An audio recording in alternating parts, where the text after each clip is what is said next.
Good afternoon, Cinema Attacks Live. This is Tom, and I'm here with Scott. Say hello, Scott. Hello. And we're waiting on Eli. We had some technical difficulties, but we're working on it. So rest assured, we'll figure it out. Just some quick links. I have a Letterboxd account, Instagram. You can email me. Eli's back. All right. That works now. Okay. Now say something. Something. Okay. I think this is good. So James and Simon were in the chat. So let us know if there are any audio issues. Anyone in the chat. And we'll fiddle around in the dark, try to fix it on the fly.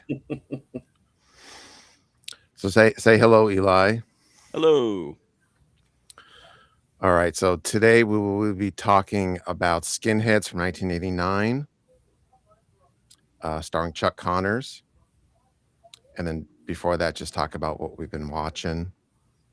I do have breaking news, though. Let's see if this music works. Where's the... Okay.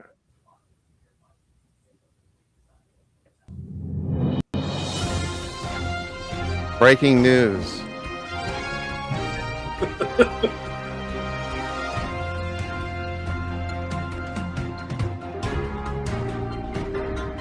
Chuck Connors did gay porn. Allegedly. We have an expert witness, 42nd Street Pete. He's an extra. He's a archivist and expert on Grindhouse Cinema. So let us listen to Pete here. There was some loops in there, and we were going through this stuff. He goes, "Look what's on the side of this box." It said Chuck Connors, and I'm like, "Well, fuck! I remember hearing something about some kind of thing." So he goes, "You're going to have to watch this, right?" And I'm like, "Well, yeah, because if it is him, maybe we can get some decent money for it." Put it in, and it's, shot from a distance a little bit. It's two guys, obviously in some kind of military school uniforms, and next thing you know, the pants are down, the weenies are out, and they're going to town. And all of a sudden, somebody's laying on their back being serviced, and I got a shot of Chuck Connors' face, and it's definitely Chuck Connors. So never say I didn't take. He's an expert, so he does claim that Chuck Connors did do a gay porn loop. So I guess this would have been like sometime in the late 40s or something. I don't know. So like an underground thing. So what happened to this loop? I don't know. I mean, there's different copies of it. Oh, it's out there? Yeah, because he has one. He might have sold it by this point. Or it could be just somebody that looks a lot like Chuck Connors. But, yeah. But Pete, yeah, he has a distinctive look. But Pete claims it is Chuck that did the gay porn loop. So not that there's anything wrong with that. No. But I don't believe it. He's just way too, I don't know. He's just way too stereotypically manly. I can't see it. Interesting. I did not know that. I've watched 42nd Street Pete on occasion. He's cool dude. Yeah, I've heard that as a rumor, so I wanted to look into it a little bit more. So I found an expert witness.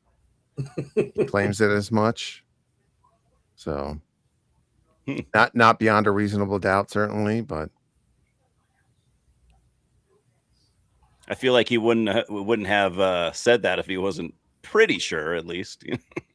Yeah. Who knows? Well, I will never know, because if it was sitting right in front of me, just press play and watch it, I probably wouldn't. So maybe just to zoom in on the face. That's about it. I say leave the memories alone.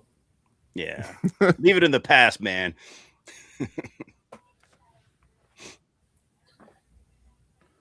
Tom's already sweating like Pete Hegseth over there. Yeah. Well, in fairness, if you're giving a press conference drinking whiskey, like that's under lights, you're gonna have to sweat. I mean, no matter what. You get whiskey sweats with the Whiskey lights. sweats. I never drank that much whiskey, I guess. Not really my thing. Me either. Wink. Oh, and then I have other news. I did some more research. So we talked about Karate Bear Fighter, which is the allegedly true story of Mas Oyama beating up a bear in a fight and ripping its eye out. And I looked this up. This did not happen in real life. Good. That's probably for the better. He did fight bulls, though. So Karate Bullfighter is apparently based on real events. But allegedly, one of his students did fight a bear in America. But I think it was very what the kids call a work in terms of as much as a bear fight could be. I wonder if the bear would even know what you're trying to do. Like, are you really trying to fight me? Or like, what are we doing? What are we doing here? I did not watch the movie that you guys talked about last time, but I watched the show, and now I'm definitely gonna watch it because the whole subplot of that's not gonna work for me, brother. It just goes in there and shoots on people and kicks their ass. So that sounds awesome. Yeah, three times he does pro wrestling, and 3 times he just shoots on the guy. Just beats the shit out of him. No one's sparking him up, I guess. Yeah, he had a couple of rifles. Old Chuck. He's the best actor in our upcoming movie, Skinheads, which we will discuss. I think that's pretty clear. I don't know if you guys agree. Yeah, I think He's kind of, it's like there's an actor and there's people saying lines. Yeah.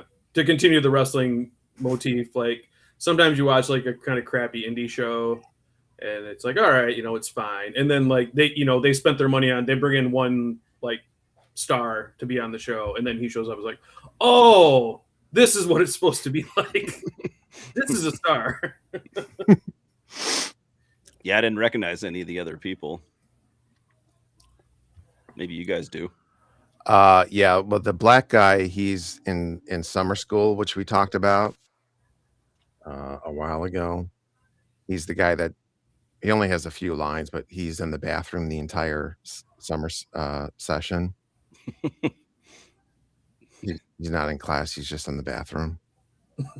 Interesting role to play. I thought I recognized the main girl. So I had to look her up. She was a Doublemint twin, so. Nice. Oh, okay. She's Katie Seagal's younger sister, who is a twin, and she and her twin were the Doublemint twins, and they had like a short-lived sitcom in the 80s called Double Trouble, which I vaguely remember. I think I remember the name a little bit. I don't think I've ever seen the show. I remember the commercials. I don't remember that. For sure, show. The commercials. Yeah. Because he did look kind of familiar. All right. So what have you guys been watching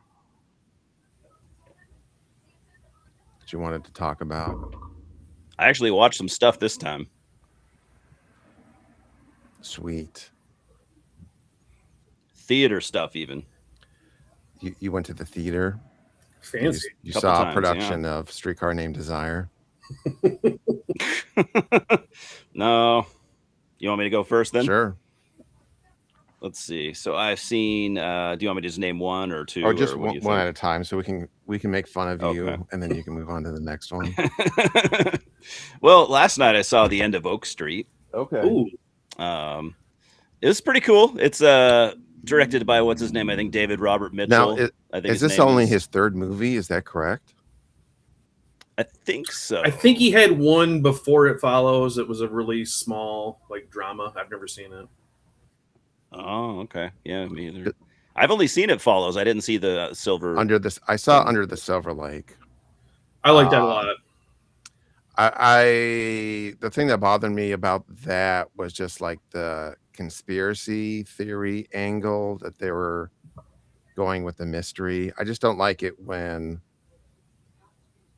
it seems like a good faith mystery is being set up, but then the clues are all this like weird conspiracy theory things. But overall, I did like the movie. It's definitely different. Yeah, I've heard pretty good things overall. I really should get on that actually. Yeah. So yeah, it's basically, you guys have seen the trailer. It's basically like his Jurassic Park. Is kind of a way to describe it. My different storyline, obviously, completely, but it is a dinosaur movie, which I think is kind of I wouldn't have seen coming. You know, if somebody said that a year ago, I just figured Jurassic Park kind of had dinosaurs on lockdown. Nobody wanted to see any other dinosaurs movie, but it was cool. It was like I guess you call it a period piece, like early 80s. There's not really a lot to spoil. There's a sign. There's a thing that happens. They don't even really super explain it, so there's not really a lot to spoil. It's kind of like you see in the trailer. Basically, a neighborhood, a huge chunk of a neighborhood gets what would you call it? Clashes with past times or whatever, and dinosaurs, like people pretty much wake up and there's dinosaurs walking through the neighborhood, and they can't escape because it's all broken off and stuff, so they're pretty much isolated, and yeah, it's just this family trying to make sense of what happened. Pretty much happens it almost happens overnight. It does kind of start to happen slowly, and then overnight, boom, there's dinosaurs, and it's fun. It doesn't. It's PG-13 first of all, but like it's a hard PG-13. Like people nowadays have kind of figured out how to work that angle. Like I would not have guessed it was PG-13 if I didn't know. There's no harsh language or anything, but there's actually a decent amount of like violence, and I know there's rules with like PG-13 with blood and stuff. Like you can't show certain things. You can show blood, but there's like weird rules. You can show blood, but you can't show, like, I don't think you can show blood like coming out of somebody as like a gun hits them or whatever. But like they do a really good job at like it's much more violent than I expected for a PG-13. And it's got some nice twists. Acting is really good. You got Ewan McGregor and Anne Hathaway, and even their kids and stuff. Everyone's actually really good. And yeah, it doesn't play it safe, especially for a PG-13. It's got a nice twist, and yeah, it was fun. Kind of sci-fi. I would call it like a sci-fi survival horror, I guess. Okay. Yeah. If you liked Jurassic Park, the first one, I'd recommend it. I'm definitely interested because of his previous movies. I saw the trailer and I was like, oh, that looks kind of cool. And then I saw his name. I was like, really? It seemed like it was like, oh, I need a hit. So I assumed he didn't write it, but I guess he did write it. So I don't know. I definitely would give it a chance. Yeah, it does seem like a weird, like going from like It Follows, this does definitely feel like more of a mainstream movie than It Follows, and it is, but it's good for what it is. It is fun watch, and it's not too long. It's hour and 39 minutes, so it's not like a drawn out, some kind of drawn out 2.5 hour movie that didn't need to be 2.5 hours. So it's all killer, no filler, I guess you could say. Okay. Yeah, on the runtime thing, I'm very happy to hear that. Like you guys are talking about it. I watched Mortal Kombat 2, and it was fun, but it was like, why is this 2 hours? What is happening? Yeah, I agree. Back in the day, that would have only been an hour and a half, They knew back then you didn't need to make a movie like that more than 90 minutes action. Yeah, that's definitely a modern problem, making movies too long. I don't get it. I don't think anyone does. Yeah, that's something I've complained about a lot. The biggest offender to me in recent years is the Batman movie. It's three hours long. Agreed. It's just totally a 2-hour movie that's just with an extra hour Mhm. Yeah, inexplicably. good movie, I would say, but yeah, you're right, totally. 3 hours, come on. You would think, if anything, they'd be pressured to lower the runtime so they can have more screenings. I don't understand. Yeah, I don't understand the bloat. That's true. Well, that's how it used to be. Like directors would complain about, they had to cut it down to 2 hours to get more screenings. Like I think that's one of the I remember like Alien 3, it was cut down to 2 hours and then people were around it were complaining. That was one of the main reasons. Mm. I mean, it just depends on the movie. Like, I love a good 3-hour movie when it needs to be 3 hours, like a fantasy movie or some epic thing, but like an action movie, it depends. But more often than not, I don't want it that long. Yeah, I agree. All right, is there anything else that you wanted to would you say it's better than Connoisseur? I don't know if I'd go that far.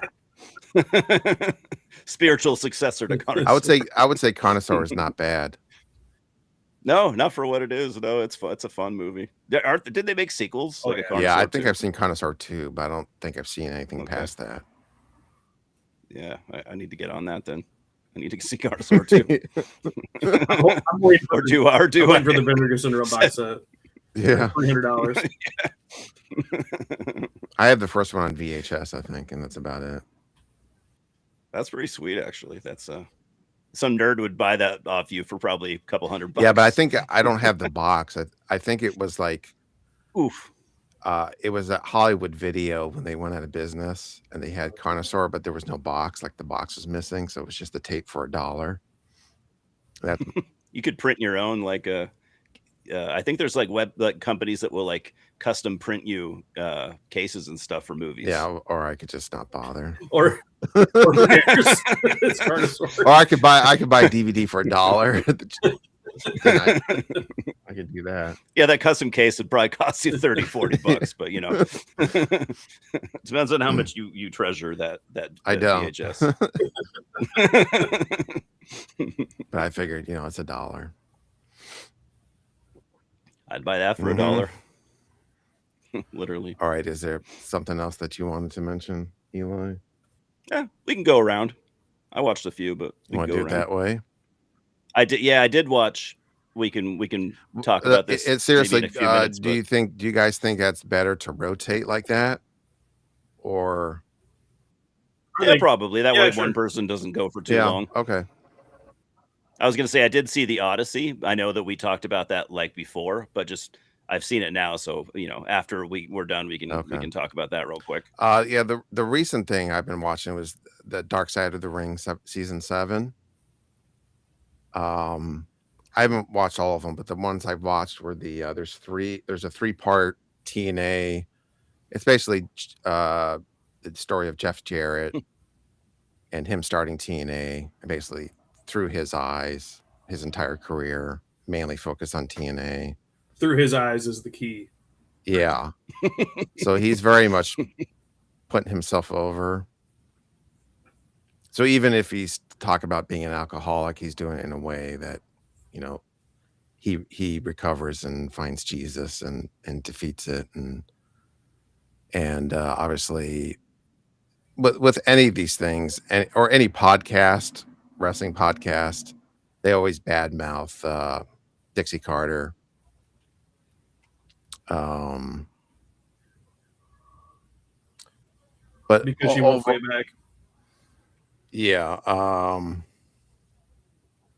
But it's sort of the thing, like everyone badmouths her about, she forced herself into the show and maneuvered herself to take control of TNA and didn't know shit about wrestling. Like everyone says that. So,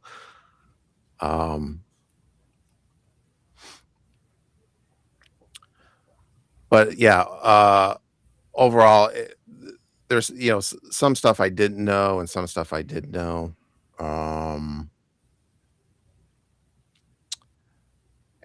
But yeah, overall, I thought it was a pretty good overview, I guess, of TNA. I don't know, Scott. They I mean, there's so many stupid things that they did apparently that I would hear about because I never really watched the show. I would like, tune in once in a while. Yeah, same. I guess I gotta say disagree with it being anything worthwhile. It was the Jeff Jarrett Reclamation Project.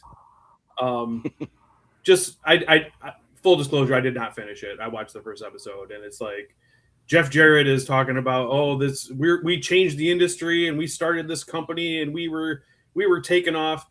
They were dead in the water after a few months. Like their big idea was weekly pay-per-views. No one's buying those weekly pay-per-views, and no one did. So, the villain of the piece, Dixie Carter, yeah, she bailed him out and then wanted to have a say in what happened. Weird that she wouldn't just hand Jeff Jarrett millions of dollars and say, do whatever you want. He'd already proven he couldn't run it by himself without running into the ground. So she didn't let him. And I don't think she was a genius either, but this whole like, oh, Dixie Carter's an idiot. Let's pile on Dixie Carter. It's like, you were failing too. Like, so you weren't doing any better than she was.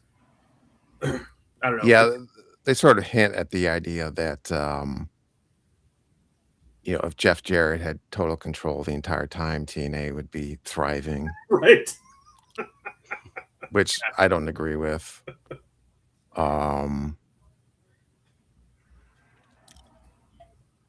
overall, I watched all three, and there was just like interesting details. I never really watched TNA. I just know of like various podcasts would make fun of their booking, like the inverted battle royal where they all have to get into the ring instead of just stuff like that. So I like hearing about more of the behind the scenes stuff.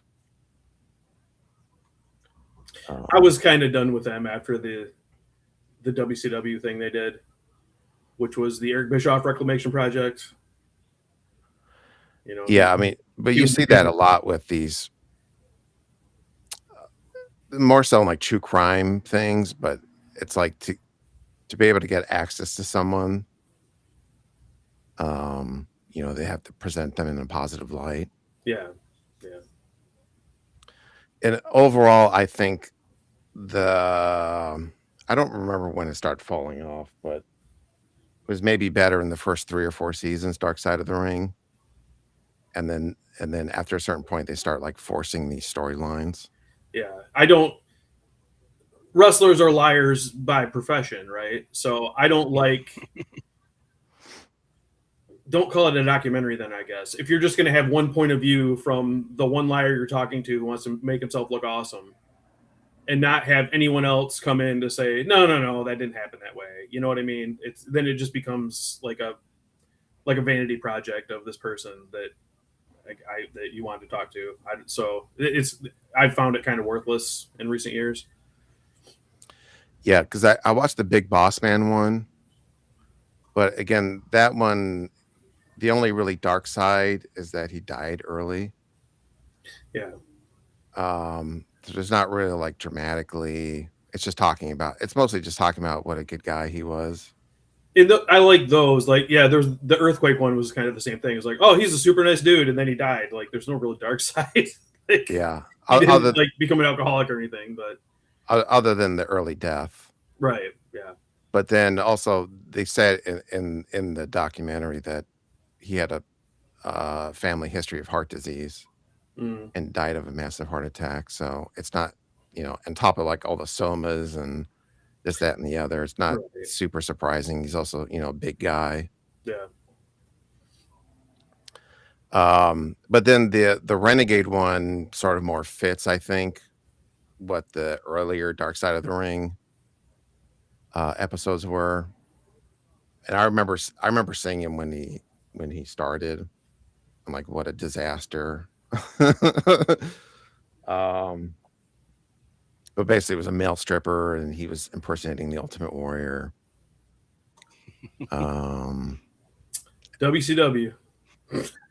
They'll never know. And that was never going to end well. The funniest part was when Arn Anderson talks about wrestling him and he reviews their match. His quote is pretty great.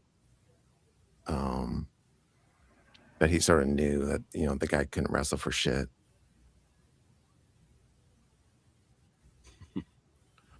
Yeah, I mean, it's sad how it ended. I couldn't. I hated him from the second he appeared on my screen until he left. So, but Yeah. obviously I didn't wish ill on him in real life. Yeah. But yeah, even in like 94, whenever he started, you knew that wasn't going to end well. Yeah. So yeah, those are the ones I've seen so far.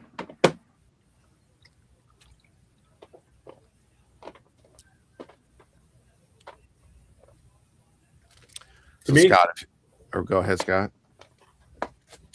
I guess just quickly, I can talk about this. I think I messaged you guys about it. The Twin Peaks Fire Walk with Me fan edit.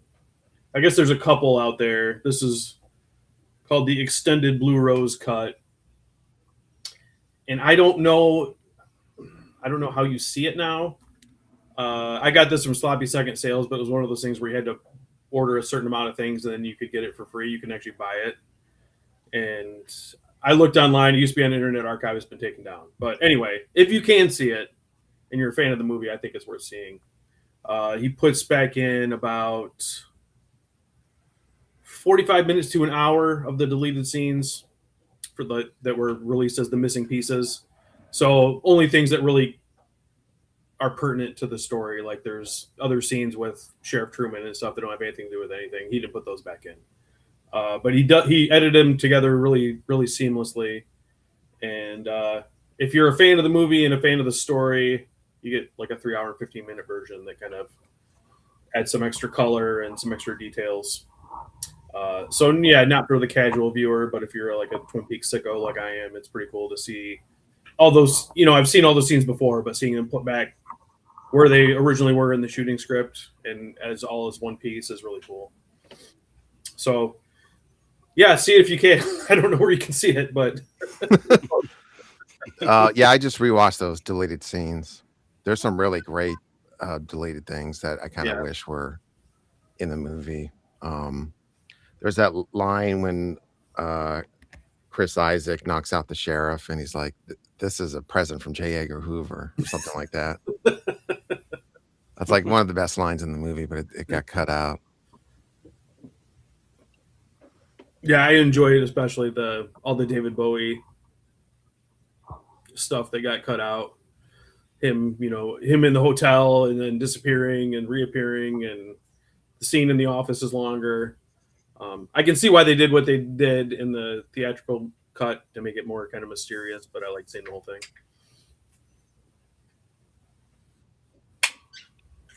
This is a tough question. I don't know. Mm-hmm.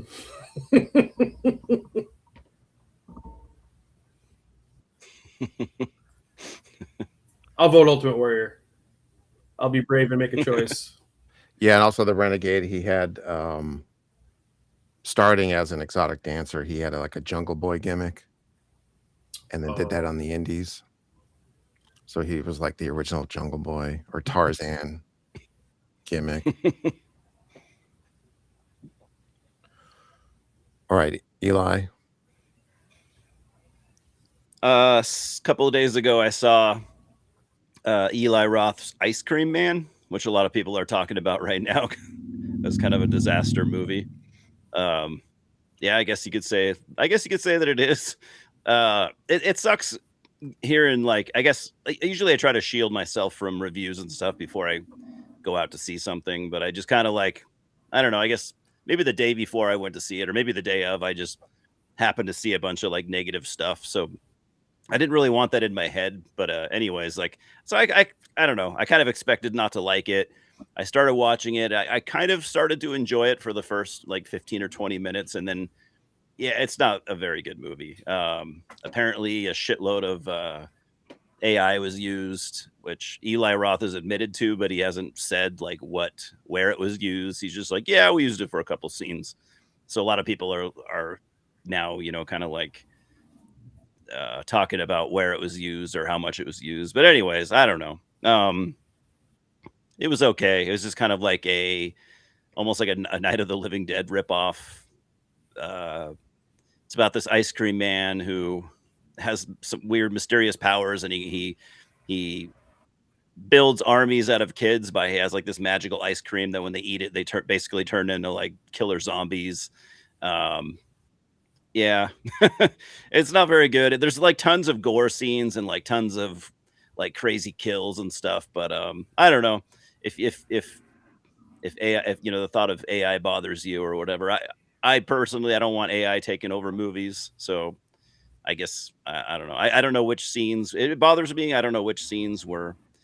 I remember while I was watching it, I was like, man, they must have put a lot of work into this. Like, there's just so many kill scenes, like one after the other after the other. I'm like, man, if these are all, I think a lot of it is practical effects, but I don't know.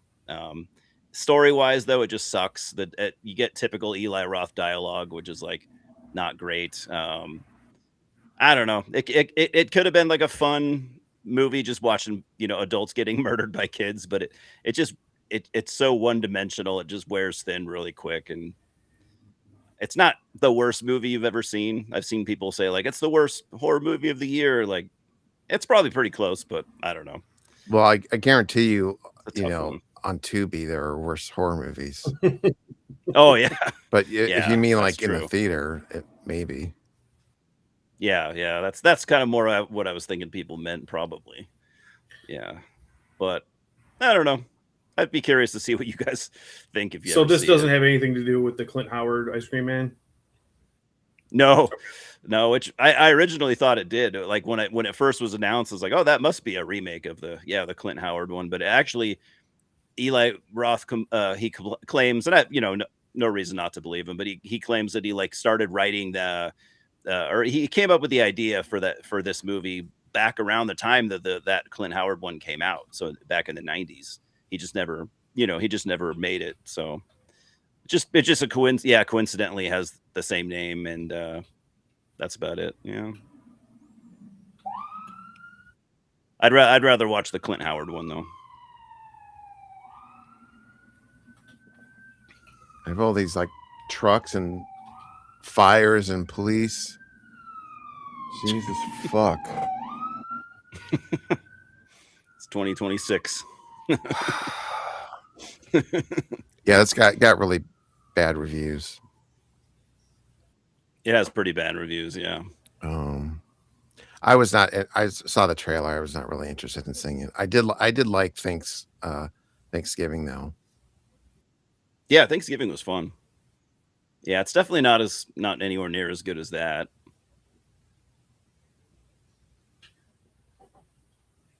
Yeah. Oh. Okay.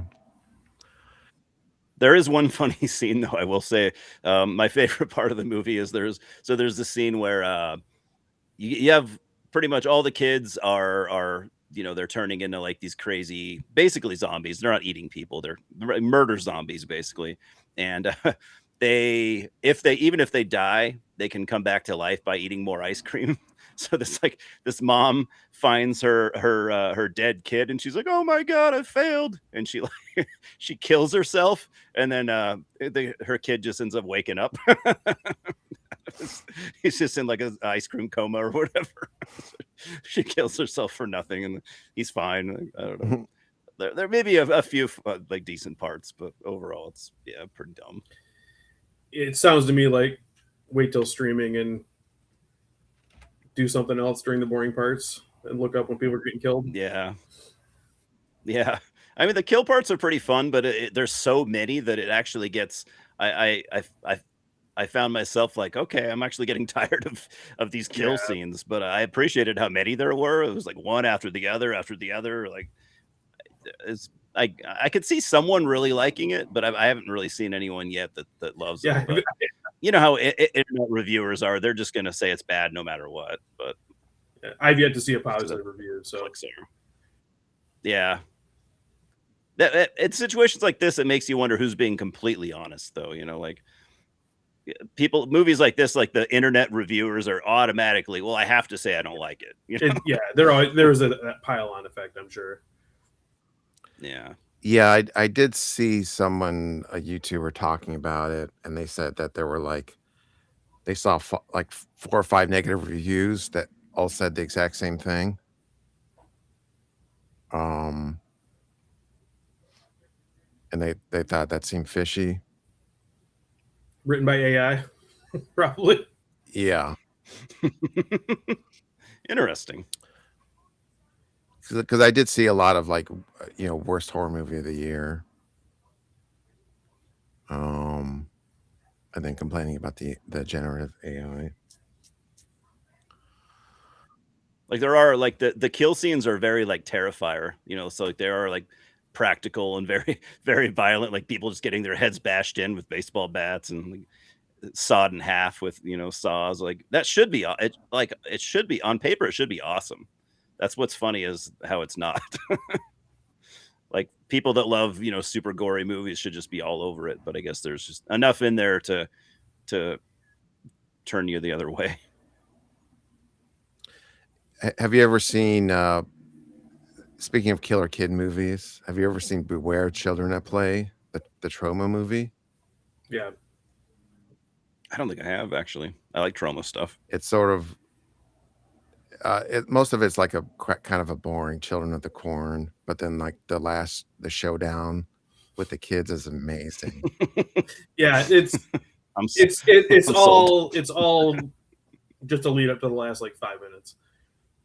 But it's just like them killing the gang of evil kids, and that final like the final scene is incredible. Yeah.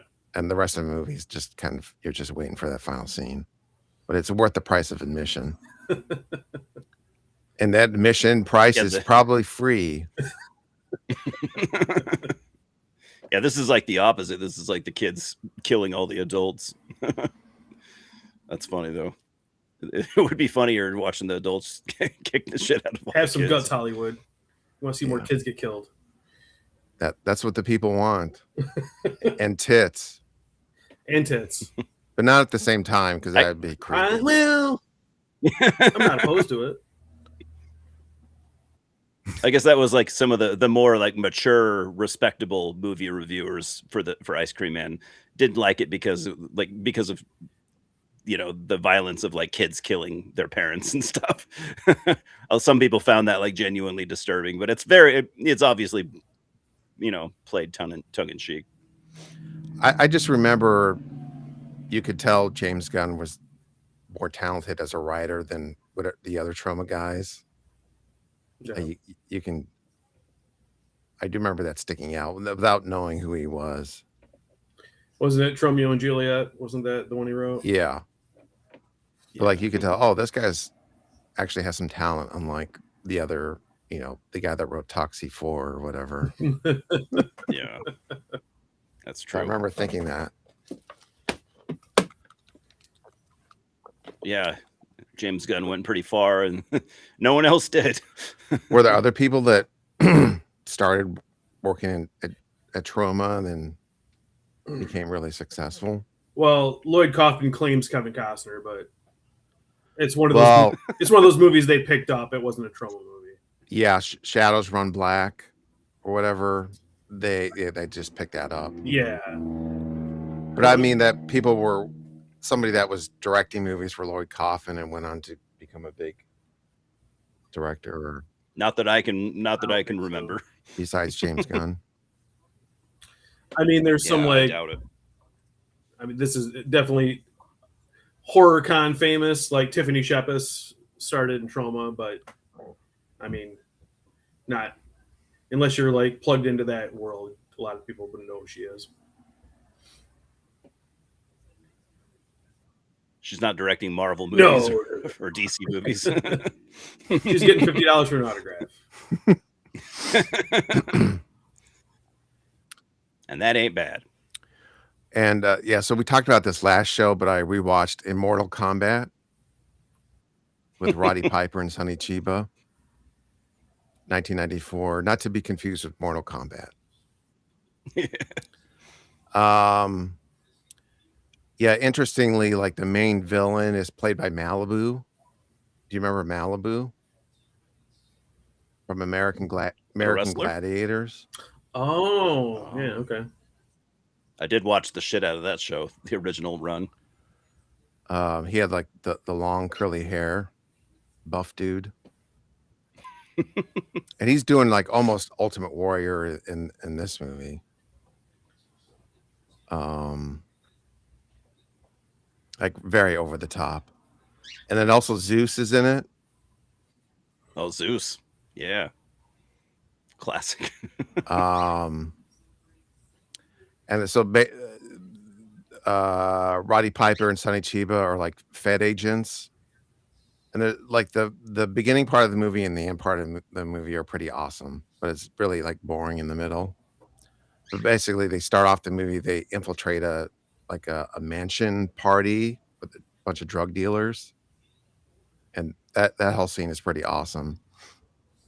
And then like they end up, the movie's about, there's like some scientists on an island trying to make immortal ninjas, as you do. So they end up fighting them at the end. And that stuff is pretty cool. And they're not truly immortal. They can just like, you can shoot them a couple times and it won't stop them, but you can still kill them. They're called immortal, but they're not really immortal. You can kill them. It's just harder. It's hard to kill Yeah. ninjas.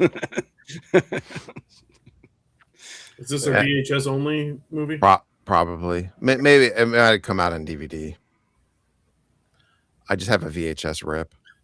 But there's a really Sonny Chiba is pretty funny in it. There's a funny thing where they're trying to escape on the island and they have to like jump in a stream, and then Roddy Piper tells Sonny Chiba that he can't swim, and then Sonny Chiba just goes, "No, you pussy." So according to Sonny Chiba, if you can't swim, you're just a water pussy. It's fair. It's Yeah, fair. we'll not accept that excuse. Yeah. You can't even swim. How do I expect you to fight with me? Yeah. True. Scared of water. What are mortal ninjas gonna do?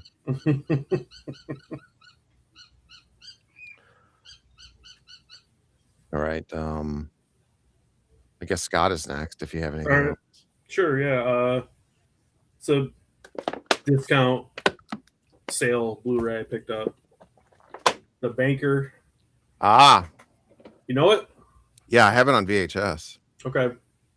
So I guess the lore of this, I don't know how true it is that Quentin Tarantino really liked this movie when he was working in the video store and be like pushing on people. And supposedly that's what led to him casting Robert Forster and Jackie Brown. I don't know if that's true. It's a cool story anyway. I heard the same thing. Okay. But yeah, it's a police kind of a police procedural, but there's no real mystery because you see like in the first scene who the killer is. Yeah. It's the banker of the title is this asshole rich guy who is into like some kind of South American hunting cult thing, and he like paints his face and kills prostitutes with a crossbow. Usually Yeah, after- it's like Most banking. Dangerous Game slasher type of guy, but he's a banker. Right. So I don't know if they're going for like some critique of the rich or something. Ooh. I think you Of thought like, about it because harder it's than almost it reminds me of like American Psycho or something, but before Yeah. American Psycho. Yeah. But yeah, Robert Forster is he's good in everything. Like, so it's just fun to watch him star in a movie. Also starring, let's see, the mom from Major Dad. I don't know her name. She's like the love interest. Leif Garrett and Jeff Conaway play pimps. Richard Roundtree is a cop who he doesn't really do anything. He's just kind of in it. And of course, the great Terry Weigel as the first prostitute victim. You pronounce it Weigel? I always pronounce it Weigel. Is it Weigel or Weigel? I always said Weigel. I'm not sure, but that's how I pronounced it. Okay. former Playmate of the Month, Penthouse Pet, and then adult film star. But Scott, I have trivia before for all you. that, what's that? Quick trivia. Yeah. What other movie did Terry Weigel and Leif Garrett co-star in? They were in a legit movie. They acted in a movie together. Oh. Was he in The Night Visitor? No, the movie is Cheerleader Camp. Oh, okay. They're both in cheerleader camp. Yeah, but before her adult film career, she was trying to go make it in mainstream movies, and she ended up being like hot girl who shows boobs and gets murdered in the first 10 minutes. So that was one of her roles in this. Not a great movie, but I think it's fun. There's some missed opportunities, like when we're introduced to Robert Forster, he is drunk, surrounded by empty beer cans in his nephew's treehouse, and like his partners have to go get him there because he's like homeless and like living in that treehouse. And I was like, that's kind of an interesting take on our cop character, and they never go back to it. Like then he's just normal after that. So, but I don't know, fun movie. Yeah, it's basically like a Charles Bronson type movie, but I think Robert Forster elevates it. There's some fun one-liners. Mm-hmm. I don't remember specifically the lines, but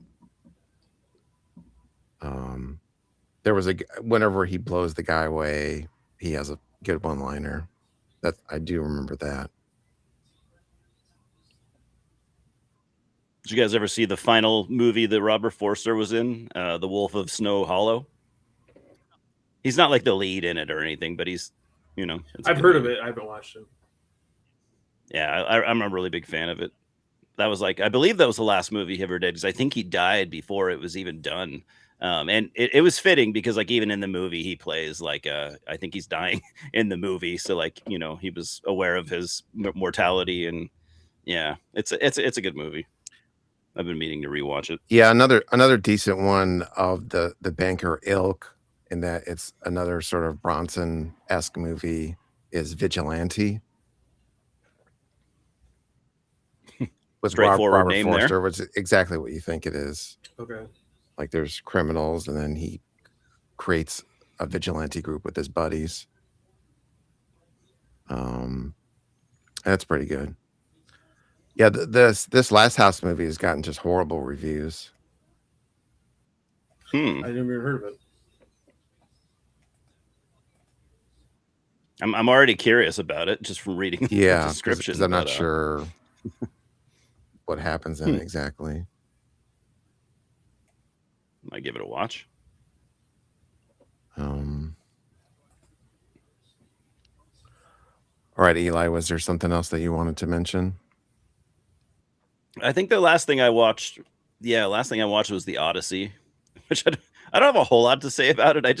I don't know. I didn't really like it. I feel weird to say that, but why lie? I thought it was boring. Maybe it's just because like I'm so used to seeing those kinds of movies. Like I'm so used to like the Clash of the Titans and stuff.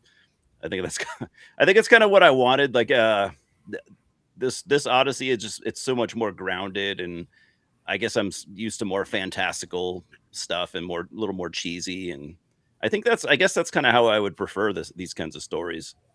Like Harryhausen and stuff. I think it was too grounded for me. I couldn't really connect with anything about it, and it's technically pretty awesome, but yeah, I don't know. I just found it boring.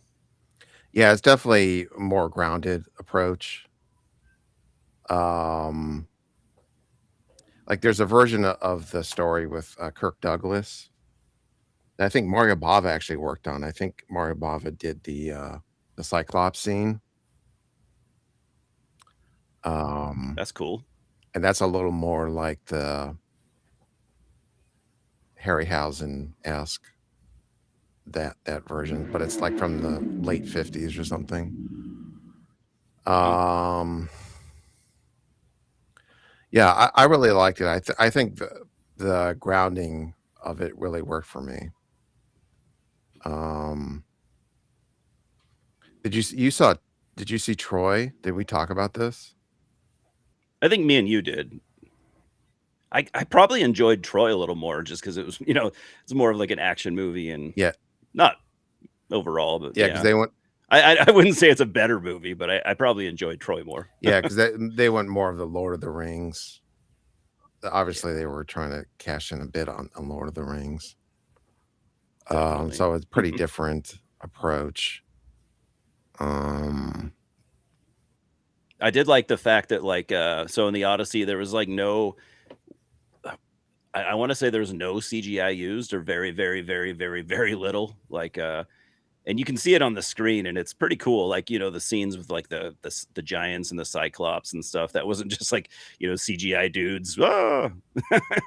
It was, so on a technical aspect, it was pretty impressive. Yeah, they just used as little as they could get away with. So there is some CGI. Yeah, it's nowadays to say a movie has no CGI is it's probably almost never going to be a thing, but unless it's a ultra low budget movie. But they did actually build like a 60-foot Cyclops, and then there's some, like Wow. the only thing that even looks CGI to me is when the Cyclops bites the head off the guy, Okay. and then the tentacles in the whirlpool scene. Okay. And that was really it. There was just like a few shots where I could kind of tell there was CGI, but then okay. 99% of it looked real to me.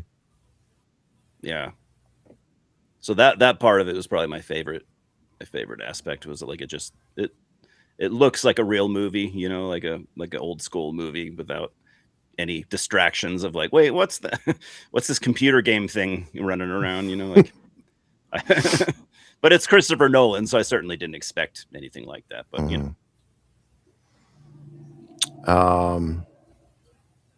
Yeah, well, yeah, I already talked about it, but I did really like it. Yeah. I think I'll rewatch it at some point. I probably will too.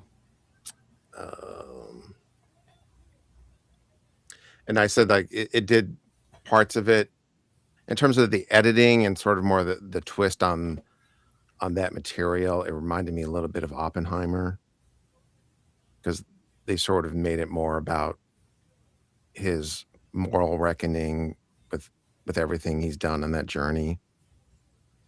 Like he's True. very in the last hour.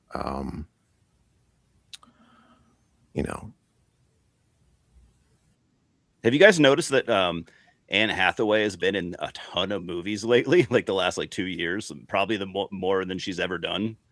It's like must be her time or something. She's in everything right now. Yeah, but also keep in mind it's like it's like she filmed these things at different points and they come out at different points. True. Yeah, it could be coincidence that it just seems like it. She's working. So. That's not complaint for sure. I think she's great. So sometimes, or go ahead. Either she or Zendaya are in every movie, if not both. And she was both this one, right? Yeah. It's always been that way with movies. Like actors always seem to have but like Tom said, it also could be part of timing. But actors have always had those times where it seems like they're just really busy. Like remember Colin Farrell in like the late 90s? We're like, God damn, he's in everything. And then you don't see him for 10 years. I feel like sometimes, I don't know, work while you can or while the iron's hot type of thing.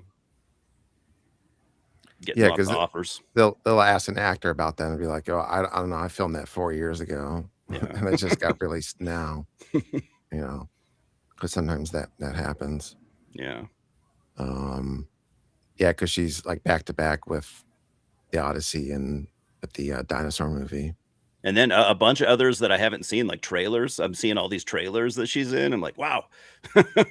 and then she was in the Devil Wears Prada 2 and yeah, just tons of stuff. But I've really grown to like her. I didn't watch her stuff like in the 2000s because she did, mostly movies I wouldn't be interested in. But now that she's older and, doing more types of movies, I'm yeah, she's really grown on me. I think she's pretty good. Kind of like a I also like Emily Blunt. Like them two are like probably some of the better actresses out there. Yeah, I always thought she was good, Anne Hathaway. Yeah, she's really good. I guess she peaked with Havoc for me. Yeah. Guess why? Because she got naked. She'll never top that. Nope. Probably not going to be doing that again. Did Scott and James just say the same thing at the same time? James, my perv brother. I was like, how did that happen? That's funny. But you got to get the unrated version. Oh yeah. I think that on DVD they had the unrated version. Oh, with that.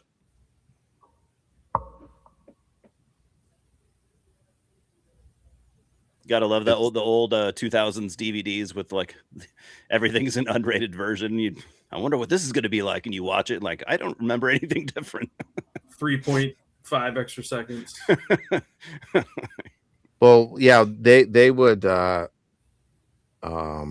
the director you need to do an unrated version. Just add some dialogue scenes. They're not lying technically because it was not separately put through probably passed through the MPA or whatever.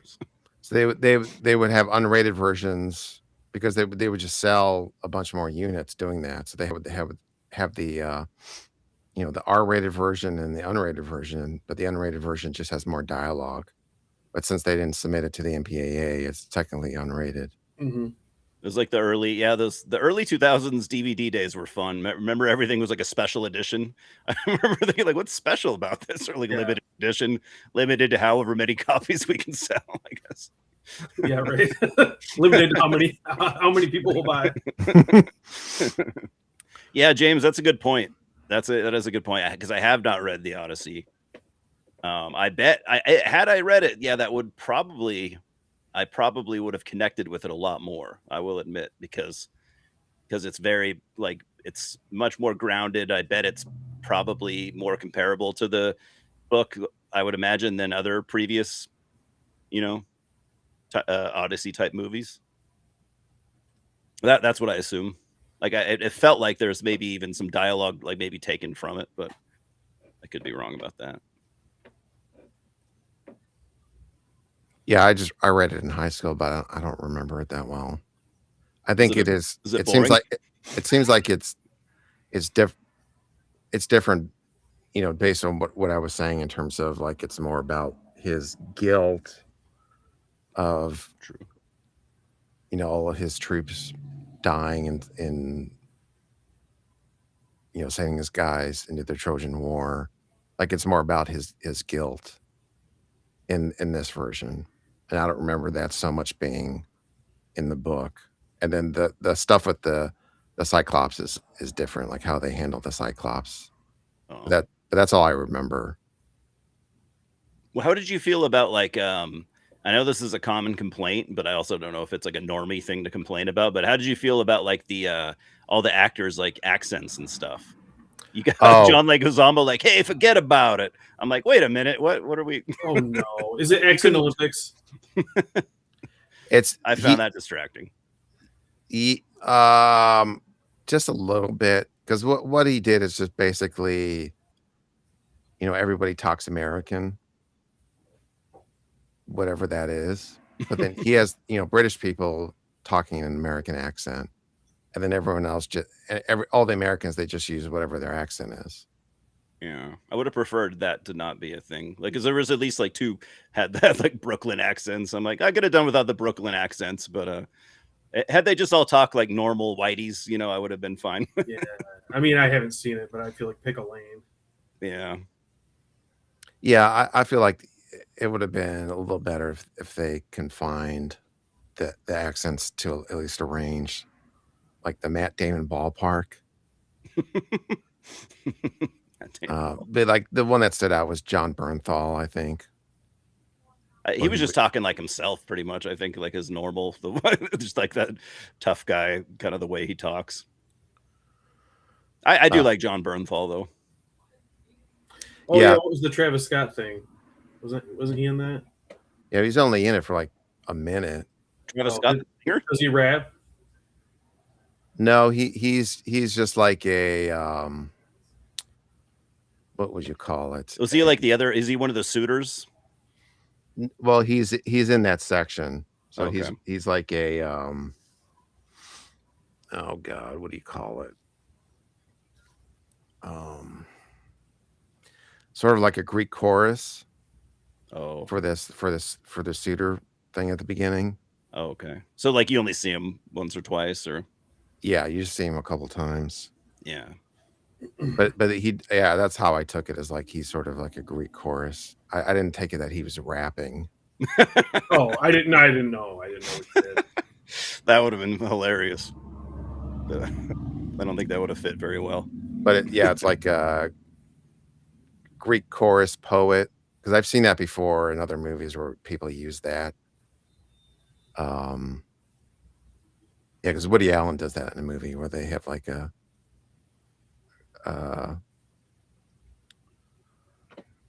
yeah, but he's barely in it, so I don't really think it matters that much.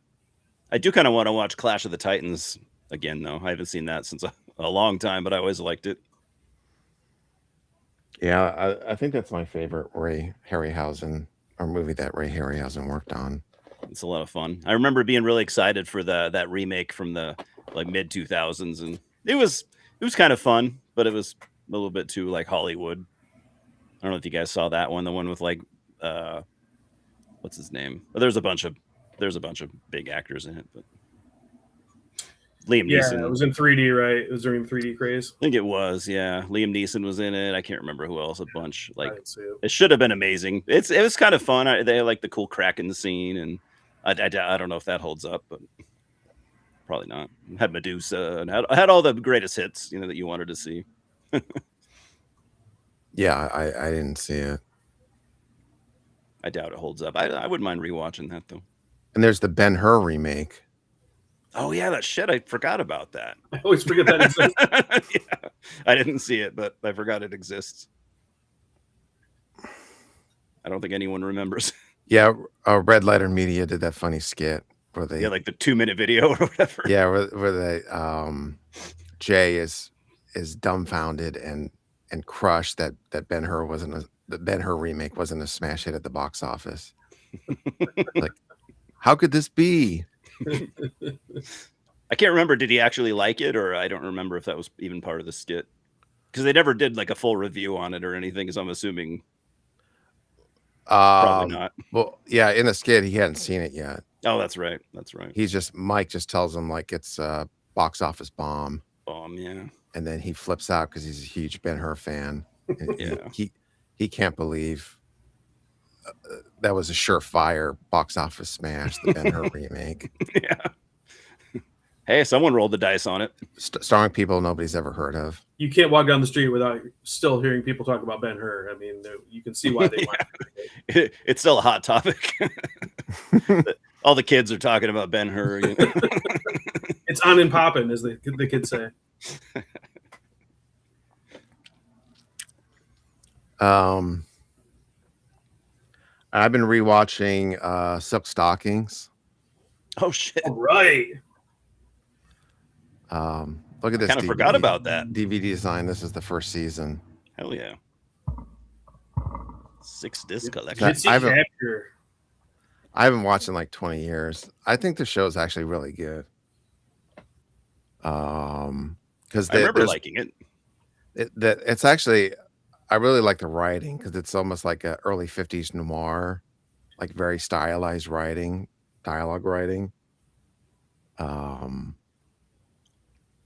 then it's Mitzi Capture and then Rob Estes, and I think they have really good chemistry going back and forth. Like very hard-boiled 50s sexy dialogue. And there's a running gag where the coroner keeps hitting on Mitzi. At one point he's like, I'm surrounded by a lot of bodies, but yours is the best I've ever seen, or something. Like he's always trying to ask her out on a date, and they're going back and forth, and it's pretty awesome. And then who for Scott, you know who Rinse Dream is, right? Steven Yeah. Sayedian, Yeah. uh, famous pornographer, Cafe Flesh. He's the production designer on the show. Oh, So really? yeah, there's some, because if you notice, like whenever it's more noticeable when they go in the police station, or like if they like bust a pornographer or something. Like there's an episode where they go into there's like a pornographer's dungeon. And like the set design is just crazy for the the inside the police headquarters, and then some of the interiors, but like really awesome. Yeah, I've been meaning to go back and watch that now. I'm glad I know that now, so I can look out for it. Yeah, I wouldn't mind either.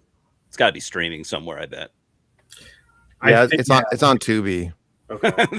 but I these are better quality. Yeah. Yeah, I wouldn't mind rewatching that. I barely remember it. Like I watched it when I was a kid. Yeah, I'm surprised like how good the writing is. I just figure it's just like a stupid Miami Vice ripoff with some bikini girls in it. But actually, I think smarter than I remembered. That's awesome. Yeah, because like the DVD is like twice the quality of the Tubi stream. So really, would they take the Tubi version from? I wonder. I don't know. Some 4th generation rip or something. Yeah. Somebody's VHS. Yeah. Yeah. Second gen dub. Pirate Bay VHS rips. Seriously. Interesting. Yeah. So is there any other movies you guys wanted to mention? I'll just bring this one up quick. I hadn't seen it since it came out on VHS, probably. Backbeat. The story, kind of the story of the early Beatles, but more the story of Stu Sutcliffe, who was the bass player in the early days. He was John's friend from like art school. Kind of not really interested in being in the Beatles, other than to just kind of hang out with his pals and have fun. He was more into his painting and art and stuff. So if you're into the Beatles, you know that they went to Hamburg to perform in nightclubs. That was kind of like where bands would go to get started back in the 60s, early 60s. Hamburg was kind of like anything goes, red light districts, and bars open all night. So the Beatles went there kind of to cut their teeth. And so this is the story of Stu, who meets Astrid. These are all real people. Astrid, what's her name?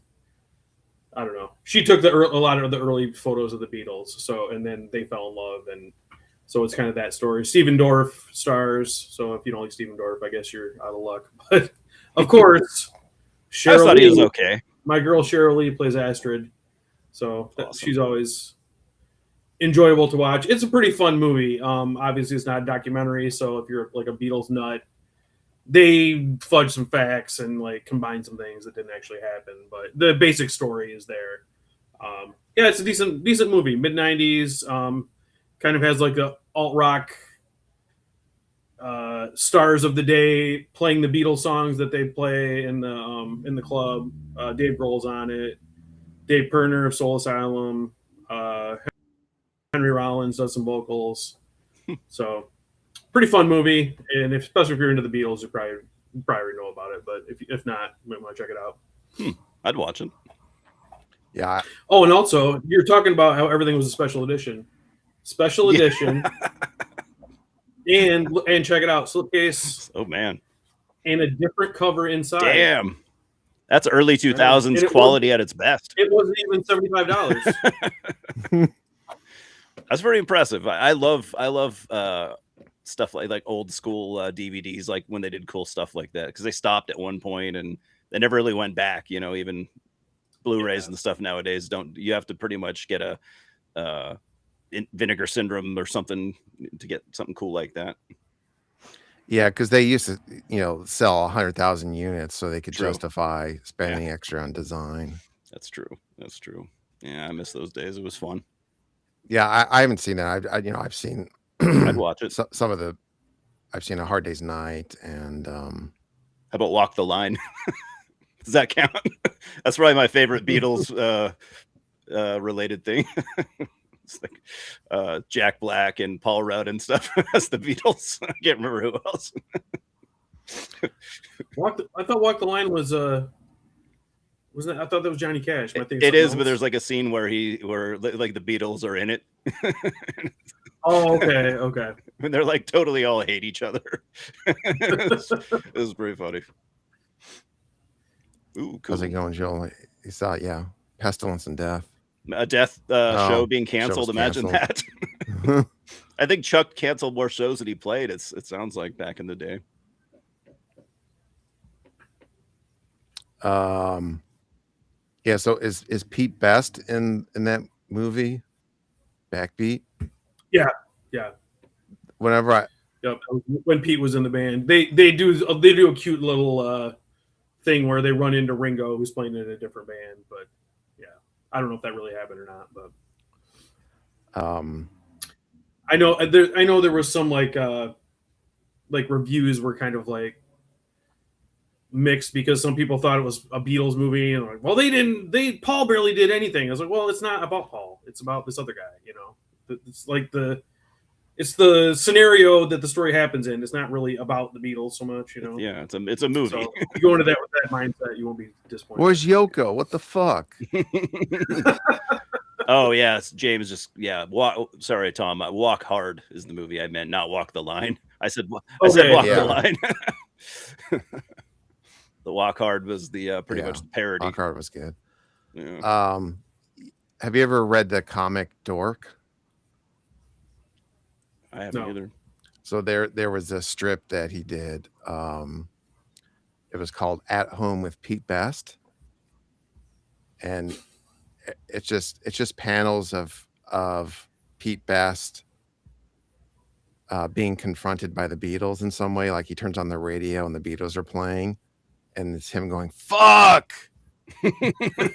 or like him turn on the TV and the Beatles show up and he goes "fuck." That is funny. It's just one panel of that over and over again. Little self-awareness there. There you go, James. Yeah, Jack Black is Paul McCartney, Paul Rudd is John Lennon, Schwartzman is Ringo Starr, Justin Long is George Harrison. I had to watch the whole movie of the Beatles played by those guys.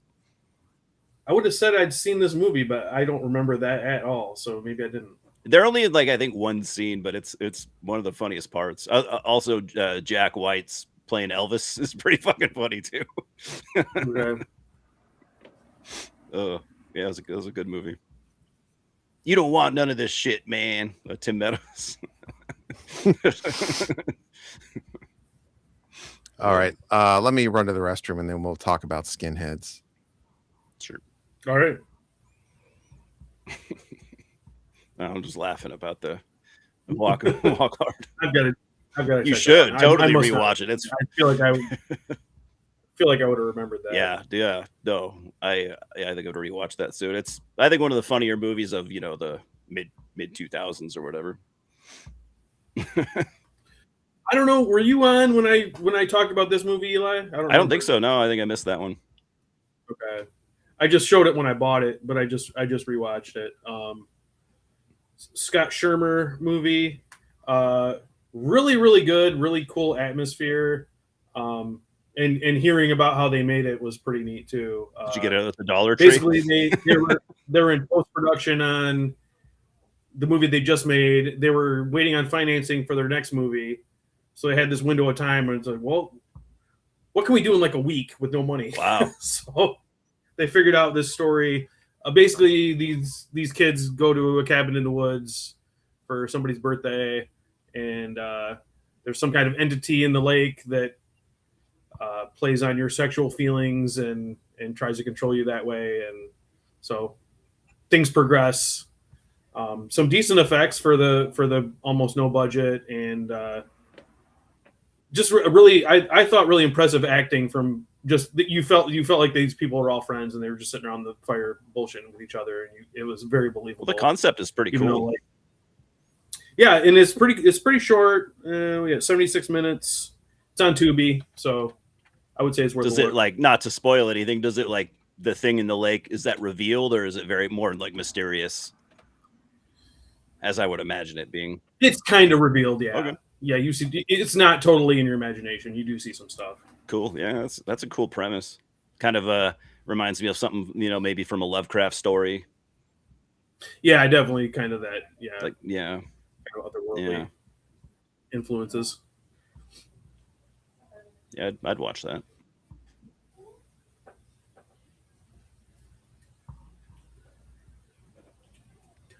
All right. Did you guys enjoy Skinheads, directed by the great Greydon Clark? I liked it. There's some good dialogue. Yeah, there's good things. Definitely not my favorite Greydon Clark movie. Yeah. So speaking of Rob Estes, Silk Stockings, he was in the middle there. Oh yeah, he's older there. Okay. Hunky guy, but he was in the Uninvited, directed by Greydon Clark, same director. Oh, okay. Yeah. I think I've seen The Uninvited. With you almost wouldn't recognize him. Yeah, with the monster cat that lives inside of the regular cat. And then probably his masterpiece. Well, Without Warning, which was partially inspired Predator, I think, because they used the same actor for the Predator. I have not seen Without Warning. Jack Palance is in it. Okay. Did you guys know the guy that plays the Predator also is in? He also plays Harry from Harry and the Hendersons. Ah, okay. I can't remember his name. He died kind of early, but he seemed cool. Yeah, he was tall, wasn't he? Like 6'9" or something. At least, yeah, he was huge. Oh, and Rob was on Melrose Place. I never watched Melrose Place, so. I did once or twice back in the day when I was a little kid. Yeah, it was Elvis Hitler. Close enough.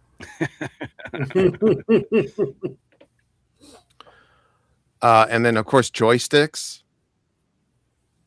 the sex comedy revolving around a arcade tournament, a classic. And then Satan's Cheerleaders. Satan's Cheerleaders, yeah, my other favorite. And he's still alive, apparently. Wow. And so this movie is these group of skinheads just walking around causing trouble just to be jerks. There's a lot of that. What you would expect Yeah. from these kinds of movies. And the movie opens up with this Jewish couple that runs this convenience store being over the top, shall we say? As you would expect. Like they're from the Curb Your Enthusiasm episode or something. Maybe the most offensive thing in the whole movie. You expect it to be like Larry David wearing a wig or something. Yeah. Like Larry David goes there to shop and buy a sandwich, and he's like, "Guys, tone it down." Like that's the setup for the episode.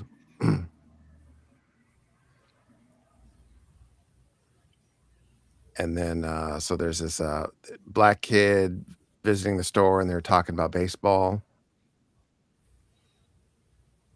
And there's this big guy, they call him Brains. He starts stealing snowballs or whatever. It's the only way to eat snowballs is if they're free. And this dude like knocks a box of cereal off the shelf.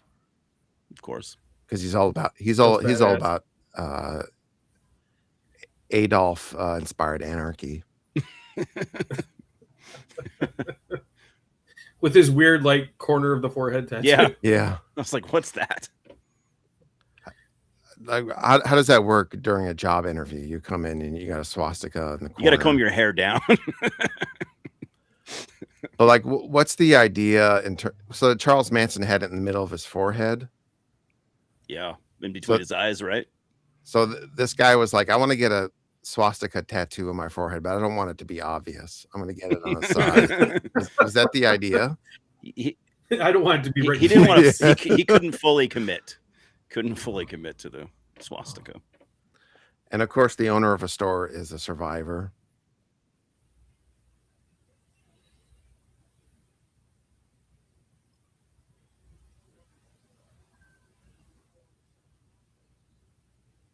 I guess I'm old enough to actually have known someone that had one of those tattoos. Probably aren't too many left. Really?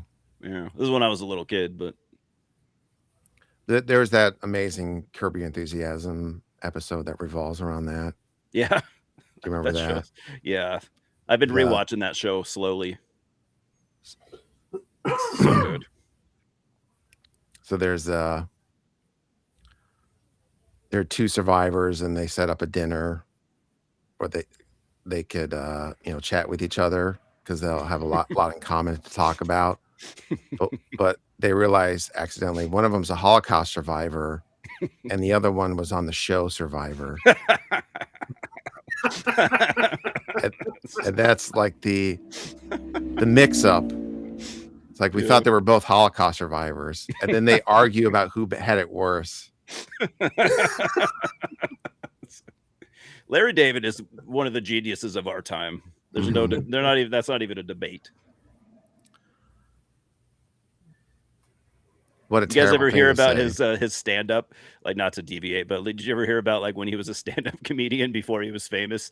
He was apparently terrible, and like if he did a set and like people booed him or walked out, he would of course, him being like a hothead, he would walk out himself. He'd be like, fuck this, I don't need to do this shit. And then he would just leave the stage. Yeah, the Curb Your Enthusiasm pilot episode is actually him doing a stand-up comeback special. Oh, wow. So it's like a documentary about him doing stand-up shows and prepping for this special. I don't think I saw that. Yeah, so it was just I don't know if it's on the DVD. Yeah, I was gonna say I think I have the DVD first season. So it's like episode 0. Yeah, because they took that and then they sort of branched off and created Curb Your Enthusiasm. Oh, that's cool. But it has some of the stand up in there. Is it the same cast or? Yeah, mostly because it's Jeff Garlin and his wife, what's her face, are in it. Cheryl Hines. Yeah, Cheryl Hines. Mrs. RFK. Yeah.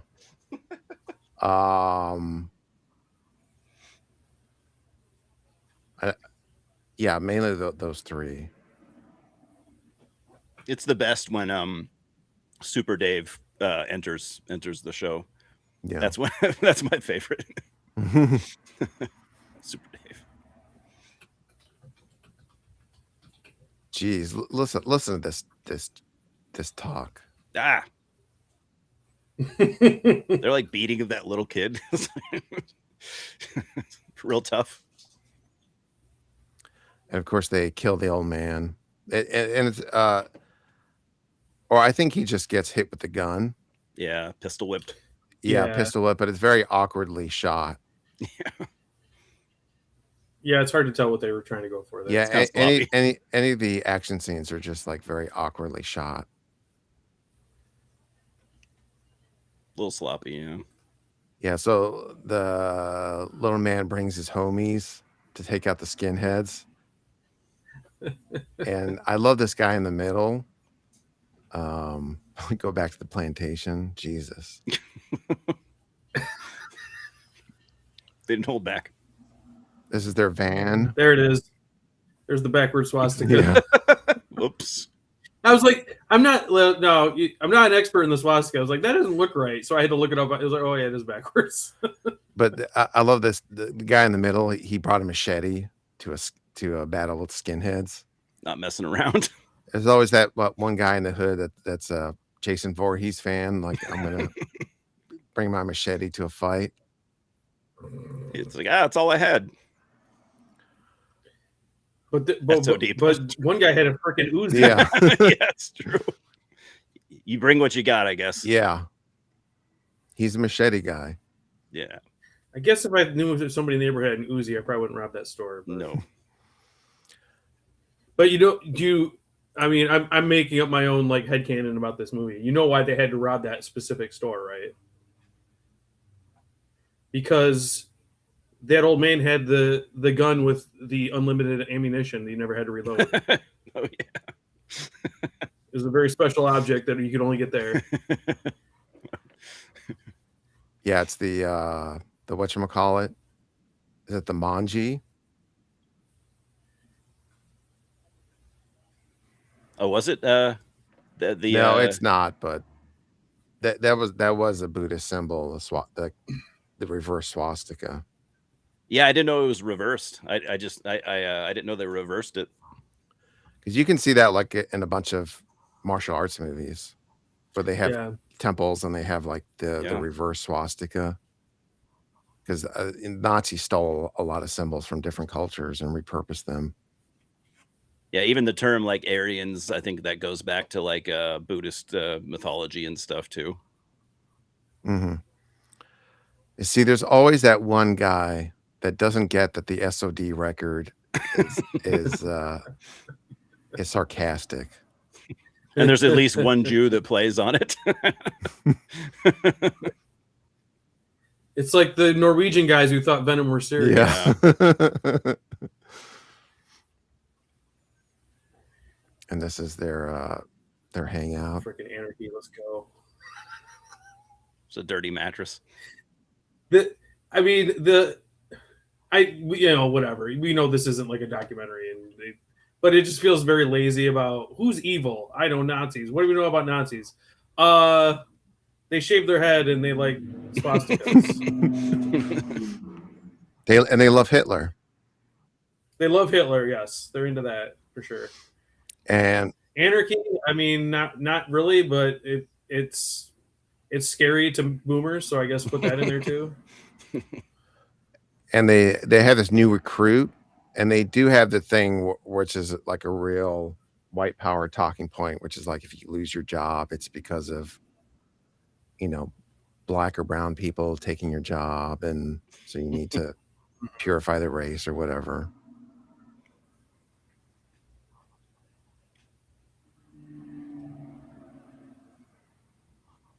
And this is the leader of the skinheads. He's constantly pontificating about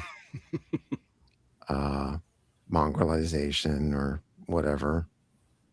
He's the one that always has the dialogue, like the this is what happens when this blah blah blah blah blah.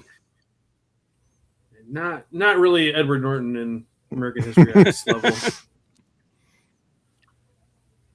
Similar though. So this is the pure white race is going to come forth from these 6 losers. We are the last in the studio apartment. From which the family tree will sprout for the new dominant race.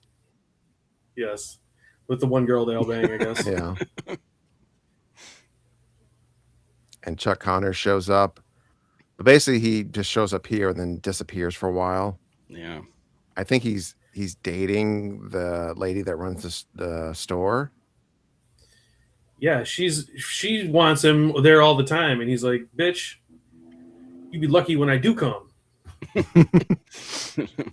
have to stay up in the mountains. I got a film loop to do. I'll be back in a while. I got to knock out the this bills loop somehow, guys. Yeah, I mean, not the most misleading, starring whoever. But I mean, he's definitely in the movie, starring. I mean, I don't know. What's he in at 15 minutes? Yeah, I thought he was going to be in it more too. He's kind of in it like mostly the third act. Yeah. But I will say he's an important aspect. Yeah, true. Yeah. Like he's the main reason the bad guys get defeated. Yeah. So the girl on the left, is she the double mint girl? Yeah. Okay.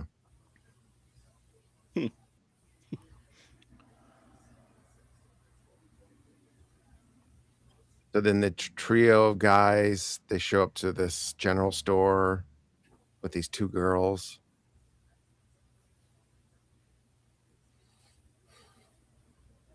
And immediately creep on them. Yeah. Just sit down at their table. So apparently this movie takes place in Nevada and they are traveling from Sacramento. Why did I think it was Colorado that it took place in? Guess that was, I don't know why I thought that. Well, they end up in Reno. Oh, okay. So I guess it's a town next to Reno, Nevada. Yeah.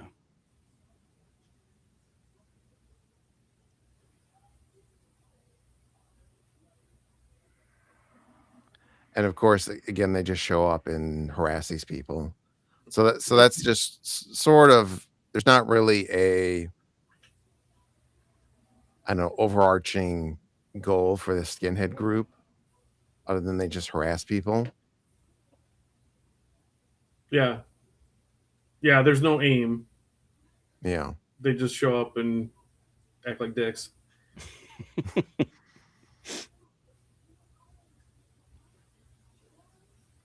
And black guy has some good comebacks.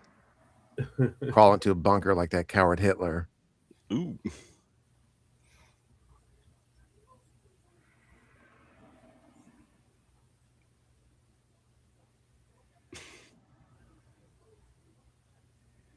Ouch.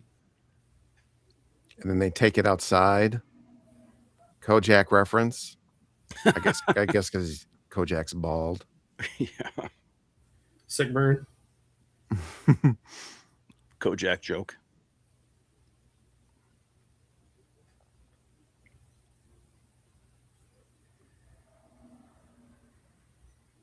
Again with the language.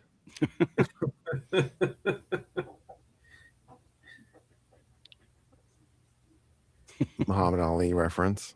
Oh yeah. I guess And I'm probably treating this movie more seriously than I should, but I feel like the beginning, it's like, oh, these guys are real pieces of crap, and we should hate them, and they're dangerous. And then for half of the movie, they're just like freaking goofs and like literally mentally handicapped. So and like played for comedy. So it's like, wait, what are we doing? I'm supposed to feel bad for the mentally handicapped guy who used poison ivy to wipe himself, because it seems like I am. well, I think they're to try to defend it. I think they're trying to sell the idea that they would be stupid and gullible enough to be following this guy. Oh, okay. So if you have like all these smart guys with critical thinking thoughts, they would not follow this guy. They would go like, Right. "Oh, what is this? Yeah. This isn't Idiot worth know it. about anything?" And like he says, you've taken on bigger and blacker. Oh. So my hope is that Chris Rock named his comedy special after this movie, Bigger and Blacker. Yeah. Almost certainly. I doubt Yeah. it, but there's an outside chance, I say. We don't know that it's not possible. Look at that close up. So so he gives him a That was kiss, and this is the so the leader just shoots him, and then the other guy stabs the other guy, and he explains it's wrong that men kiss men. The first sign of decline of any great civilization is the acceptance of homosexuality.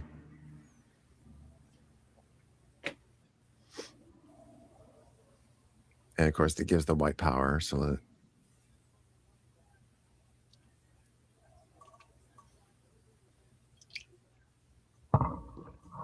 So now we have 2 dead bodies, and they're throwing around the blonde girl for a while. That was, like, the only thing that was, like, maybe shot in an interesting way where the camera's spinning around. Yeah, maybe not the greatest cinematographer, right? To be charitable. And they kill her, so now we're 3 down.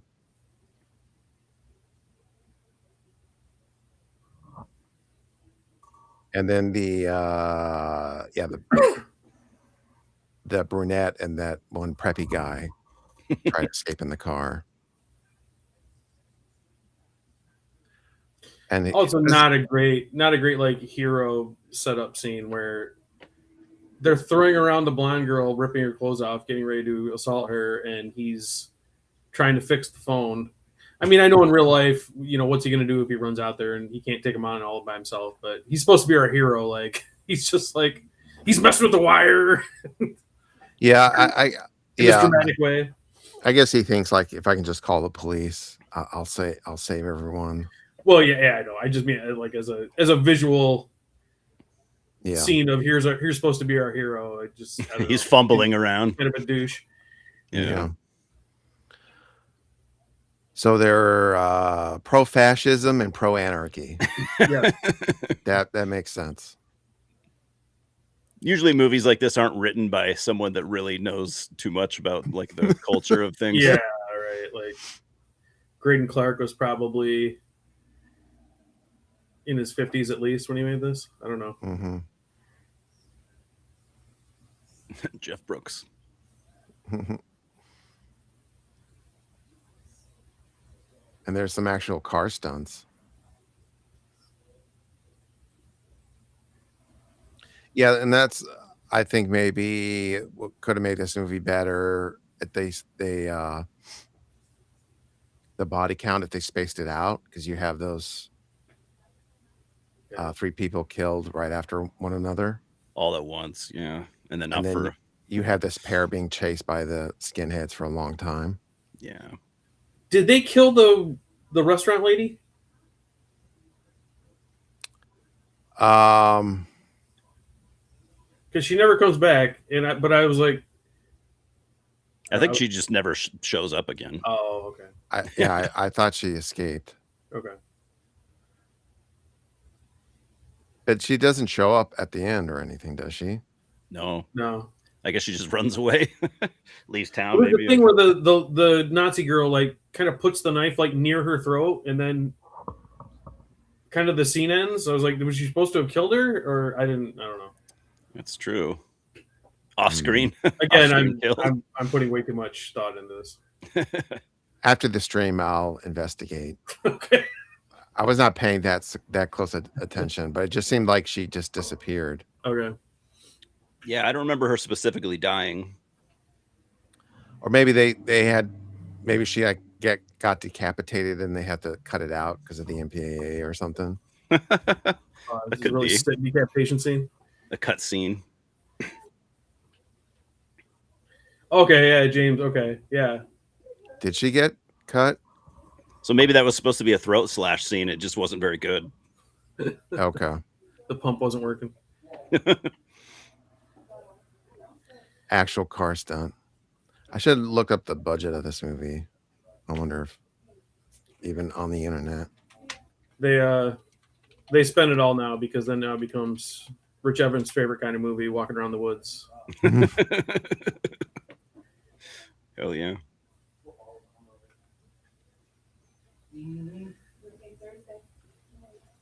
No information. Okay. I think she's super cute. I'll just say that. Just to be a person. Yeah, I agree. Definitely. Oh, okay. I missed it. I never saw any ammo, but then I gotta admit I wasn't locked in the whole time, so I just assumed it was an unlimited ammo gun. Of course. Yeah, so they're being chased through and I was the logic of the skinheads they're trying to kill these two because they're witnesses to their crimes, I guess, and that's it. Yeah, they wanted to let him go, but the leader was like, no, they'll send us to jail. Yeah. something like, "Do you want to be in jail when the revolution starts?" or something. Miss out on the Miss out on all that sweet race war action. that sweet white glory. Yeah.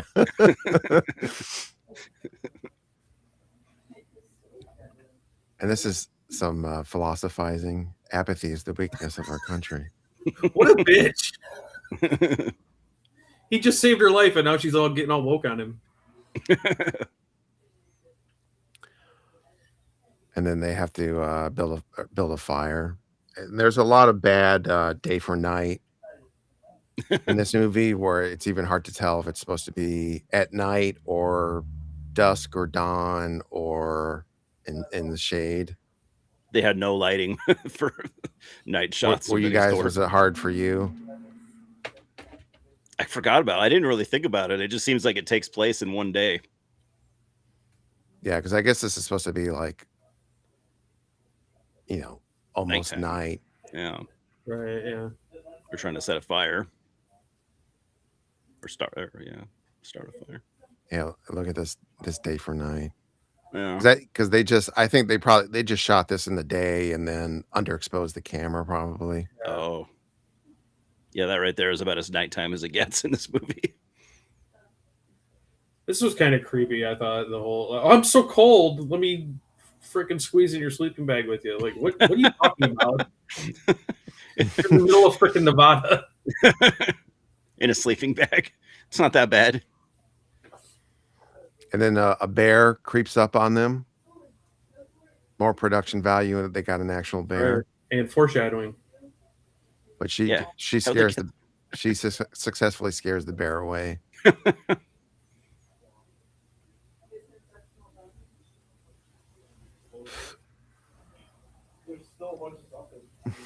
Yeah, the revolution's coming.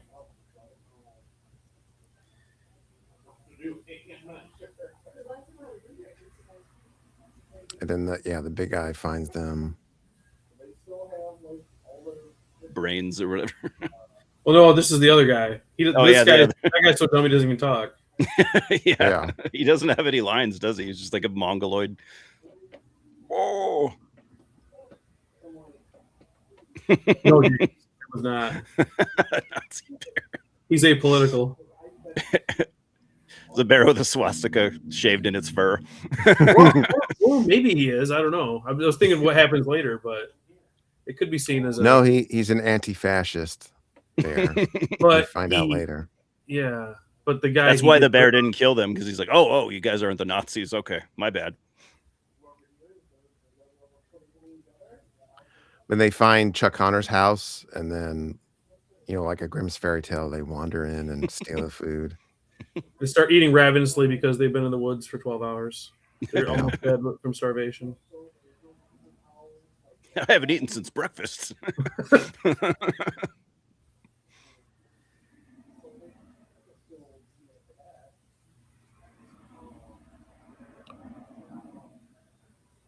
And he does pretty much believe them immediately.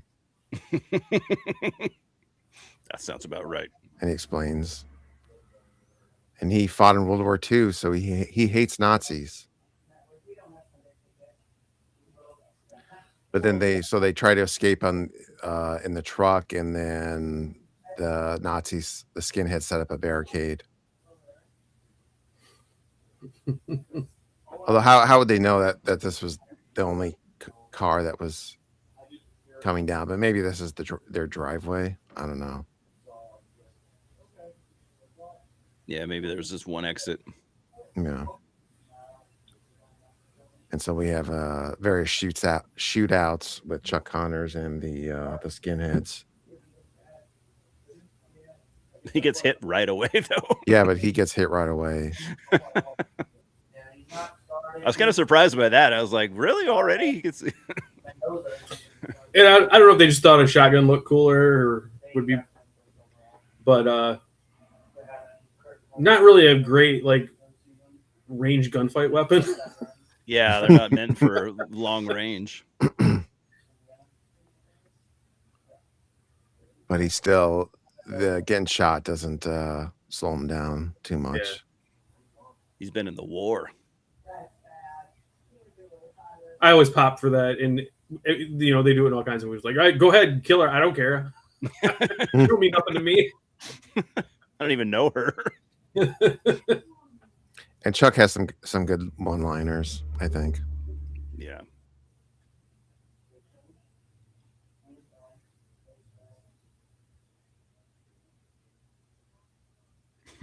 Like in Normandy.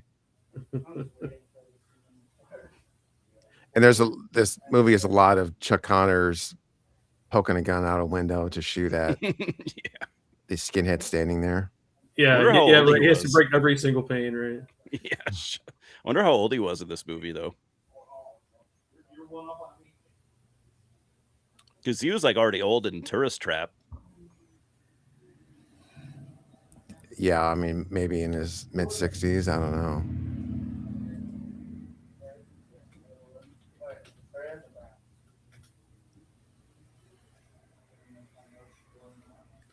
Let's see. He was born in 1921. Damn. So yeah, late 60s. Yeah, late 60s.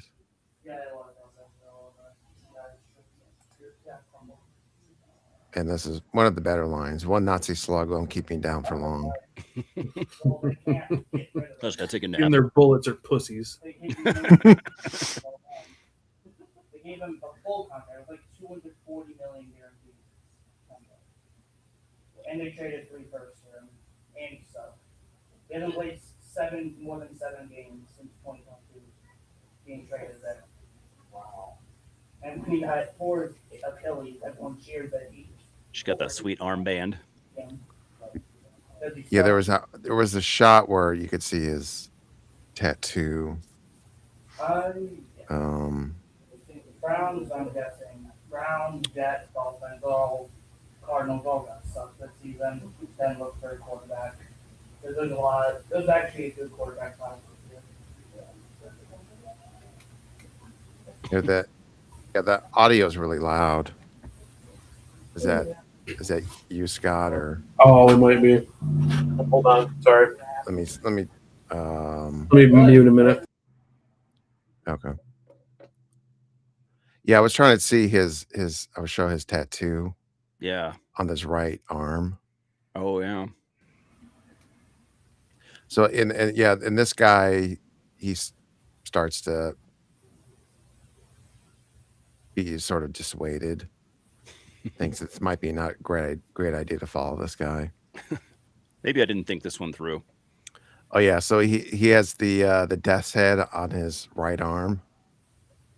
So either he's a big Revenge fan or a huge Graham Plattner fan. I didn't know. I just thought it was a cool looking skull.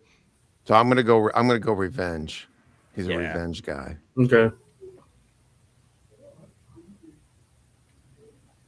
He's into the war metal. Yeah. Revenge and Conqueror. Yeah.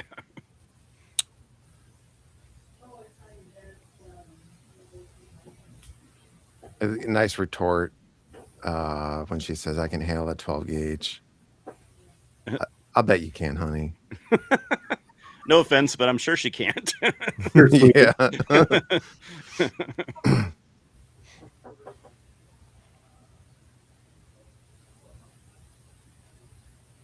Blast that guy. Again, more Chuck just shooting gallery. Shooting out the window.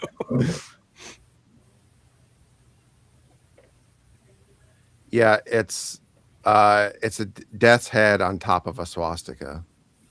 Which is unique. I've never seen those two combined before.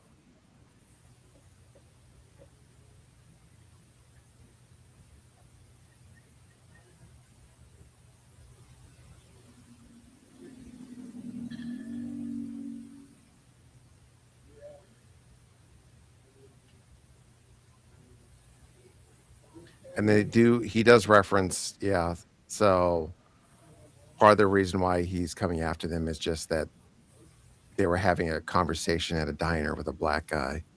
And they're destroying the country. So that's death penalty worthy.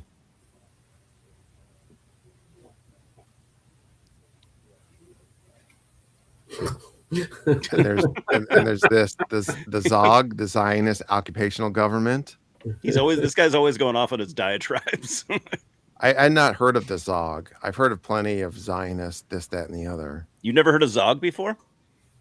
I think it's the same, like what he's describing. I've heard of. I've heard Just the not- term. I never haven't. really knew I what it haven't heard was. described as Zog. Tom hasn't listened to enough NSBM. Yeah, I was gonna say I've seen it a lot in like NSBM song titles. I saw it a few times. I was like, "What?" And so I had to look up what it was. Yeah.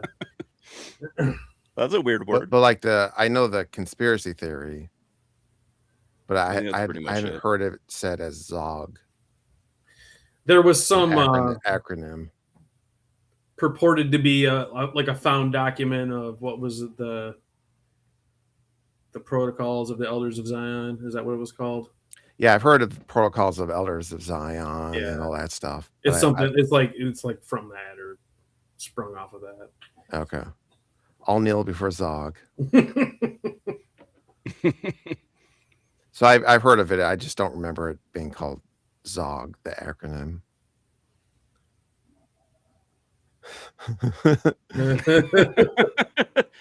Only white dudes are good mechanics.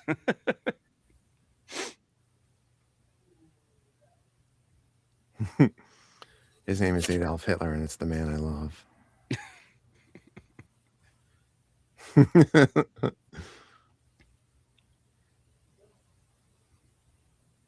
This guy lost his job, shaved his head, and joined. And he just got shot. Yeah, that went well for him.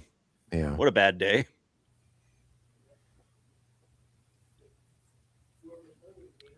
And then Chuck dies, so he can. He's done with the 3-day shoot. Right. Get his paycheck. Probably right. He had a free weekend. Yeah. And there was that. Yeah, they set up the thing with this bear trap. Yeah. And then eventually one of the guys gets steps in it. And then there's this crucifixion, which this is kind of a weird bit where they crucify this guy and the bear shows up again. And the bear comes after the crucified skinhead. All their budget went to the bear handler. Yeah. Back in the day before CGI animals, the Wild West of using animals in movies. Yeah, this bear eats fascists.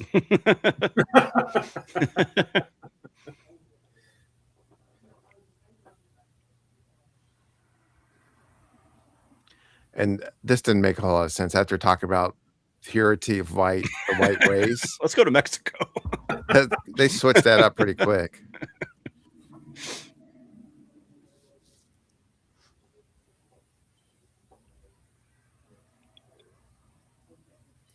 This is uncomfortable. What, the snake? No, that I didn't expect it to get like to the level it did, I guess. Mm-hmm.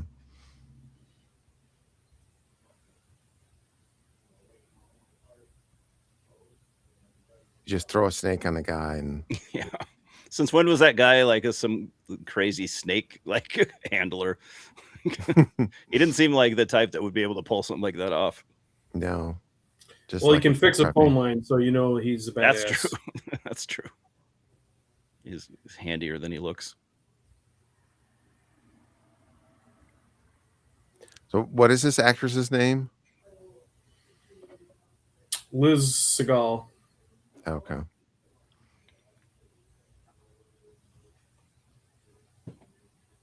Scott, Yes, did you say that she was related to Katie Seagal?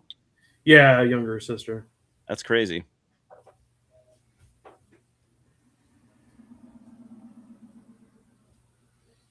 And then the skinhead chick shows off her scar tattoo or whatever you want to call it. Whatever that is. Scarification. Mm-hmm. And then they awkwardly struggle with a knife, and then so Liz stabs the skinhead chick. And then there's the leader kisses her as she dies. And then they end up in Reno or near Reno, because it's, what did that say? 8 mile, or I guess it says 28 miles. Wherever the fuck they're somewhere in Nevada, I guess. Not the most believable sign. Yeah, I was like, is that real? No. Well, it's the same artist that drew the backward swastika. Yeah, the art department for this movie. Yeah. And then there's another car stunt. Impressive.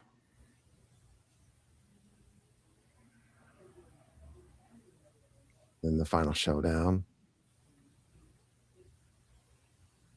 Struggle, and then what's her face? Liz shoots our lead villain and saves the day.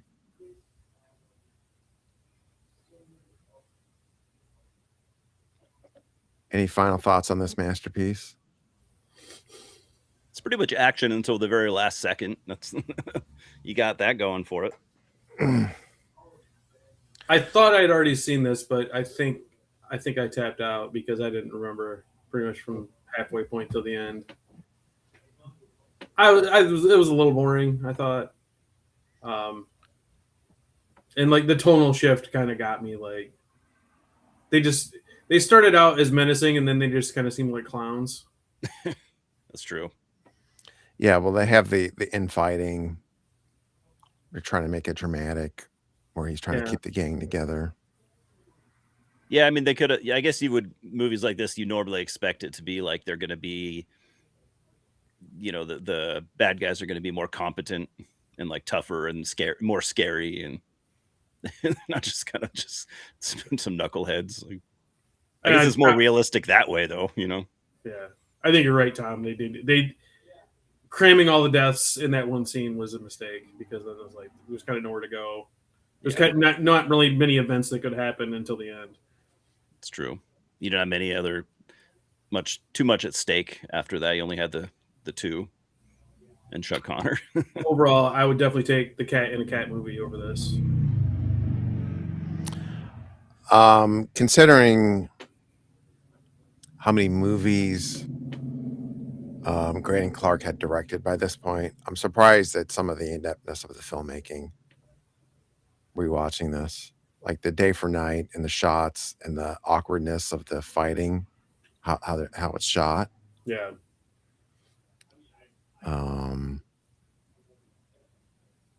Because I don't remember Without Warning being that incompetent just from a filming point of view. And that's like has some action stuff and it takes place in the woods. And I'm wondering if it's like a different, less talented crew he was working with, like cinematographer and editing and all that. I don't know. I don't know anything about, if he used the same people over and over or not. But I find the skinhead leaders, a lot of his dialogue to be amusing. Both from the offensiveness of it, and then just he's this guy that's pontificating that he's spewing great deep philosophy of white supremacy, and I just find that amusing. Yeah. It is pretty realistic though. Like I've like known people like that. There always is the one guy that like thinks he's a historian and loves to spout off like all the tropes and stuff, and it's just like they're literally just tropes. Yeah. From that pamphlet he memorized. Yeah, I've heard of A-Track's morgue, so I guess he has a death head tattoo. Another Graham Plattner fanboy.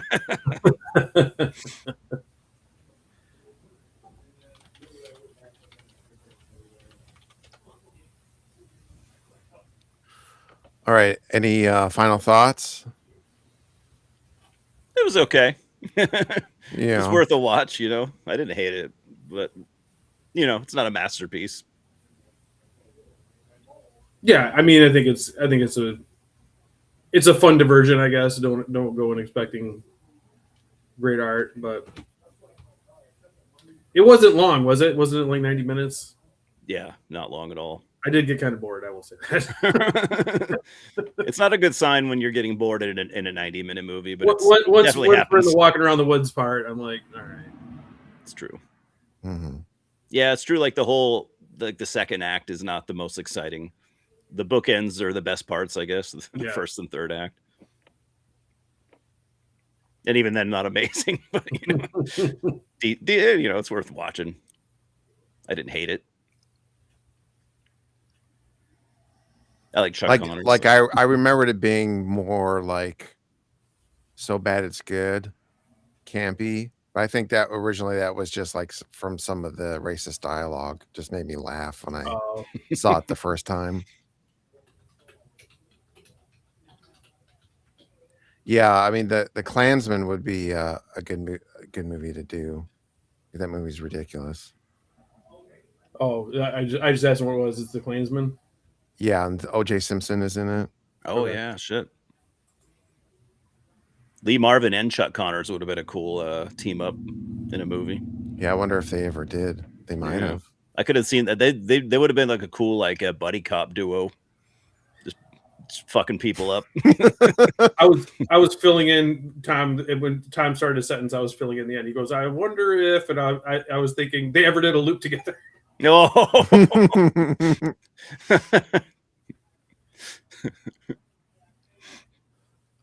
I'm gonna guess Lee Marvin didn't go in that direction, but probably not. I mean, but hey, you wouldn't have thought Chuck Connors did either. The thought of it's kind of hilarious. Yeah. Just don't think about it too much. Well, that's all I'm thinking about now. Yeah, it's true. Once you know it, you can't really unknow it.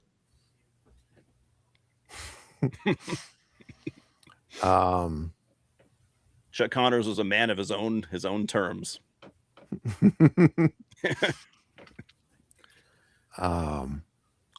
So the movie I'm going to pick is again on Tubi, a Werner Herzog movie, and this might be my favorite Werner Herzog movie. I'm not sure, but Strasscheck. So this is basically an alcoholic guy with mental problems. He gets released from prison in Germany, and he teams up with a prostitute and an old guy. And then he travels to Wisconsin to start a new life, thinking he's going to take advantage of the American dream and become rich and successful. In Wisconsin. Yeah, and it doesn't exactly turn out that way. So this is like a sort of depressing black comedy.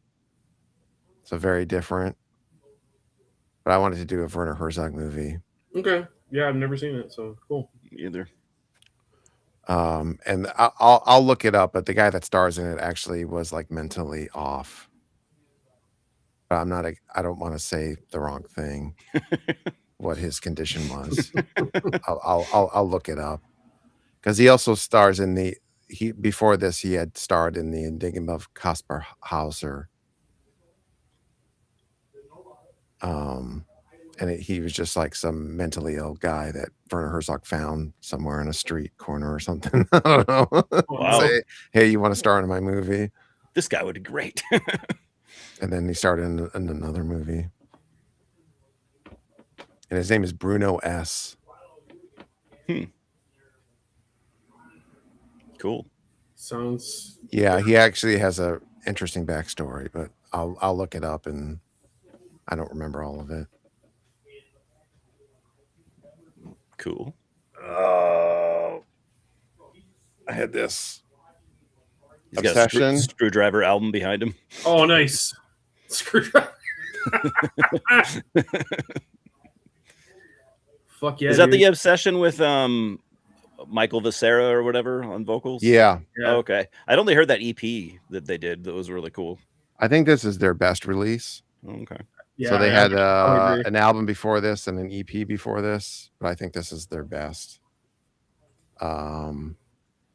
Ridiculous artwork. It's pretty awesome. But yeah, Mike Viscera, he's awesome on this. Yeah, And I'm a this big is fan the of him album. in Loudness too. Yeah, he got recruited to Loudness, I guess, because of this album. I think he's on an Ingve album too. Yeah, I think so. Yeah, this is on Enigma. Were they on? Was it the Leatherface soundtrack? I know Obsession was on one of those. Yeah, weird, like, they were on the Sleepaway Camp 2, 3, and oh yeah. Texas Chainsaw Massacre 3 Okay. Damn. Yeah. soundtracks. I didn't know that. It's like some kind of And maybe there's another one, but those 3. So Texas Chainsaw Massacre 3 isn't that the one with Laws of Rocket? Yeah. Well, Oh yeah, I don't remember. that's the only one I remembered. It was the Laws of Rocket song. That's cool. I'll have to rewatch that movie too, which might be tough. Yeah. Maybe I don't. There's nothing to gain from rewatching that movie, I guess.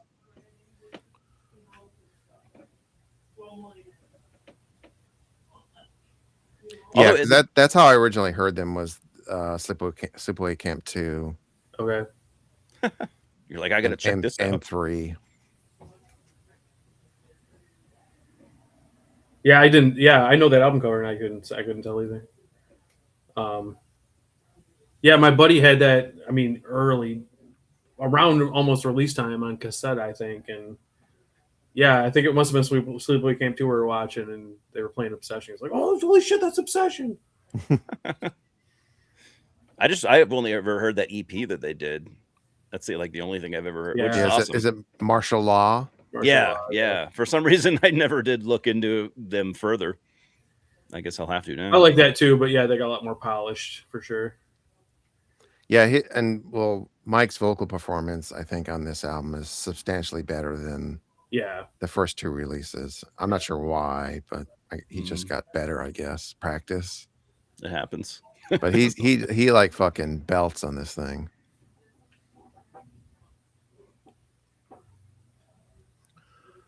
All right.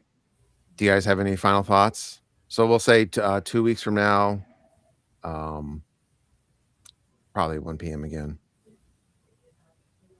Sounds Saturday. good. That seems to work. 29. Okay, yeah, that's pretty sure I'm good. All right. Thank you, James. Oh yeah, And R.I.P. Reggie Simon was Bannister. briefly in there, and Joel. Mm-hmm. All right. Sorry. What was that, Eli? Sorry. Oh, I was just saying R.I.P. Reggie Bannister. I was reading James's comment. Yeah, everyone that ever met him, that I ever heard of, had nothing but great things to say about him. Yeah, that's what I've heard too. One of those people that like you only when people that meet him or whatever, you only ever hear like great stories and stuff. Yeah. Yeah, because my brother got his signature at a con, and I've heard a bunch of people, mainly from cons and stuff, meeting him. Yeah. And nothing but great things to say. Yeah. And I will say Phantasm 3 is underrated. I stand by that. Agreed. I haven't seen 3 in so long. Check out Phantasm 3 because everyone talks about the first 2. Yeah. And only the first 2 usually, Yeah, but the third one is good. I have it. Yeah, I'll have to rewatch it. I wouldn't mind rewatching all those movies anyway. Well, maybe not all of them. Yeah, all of them. Why not? It's like Phantasm meets Seven Samurai or something.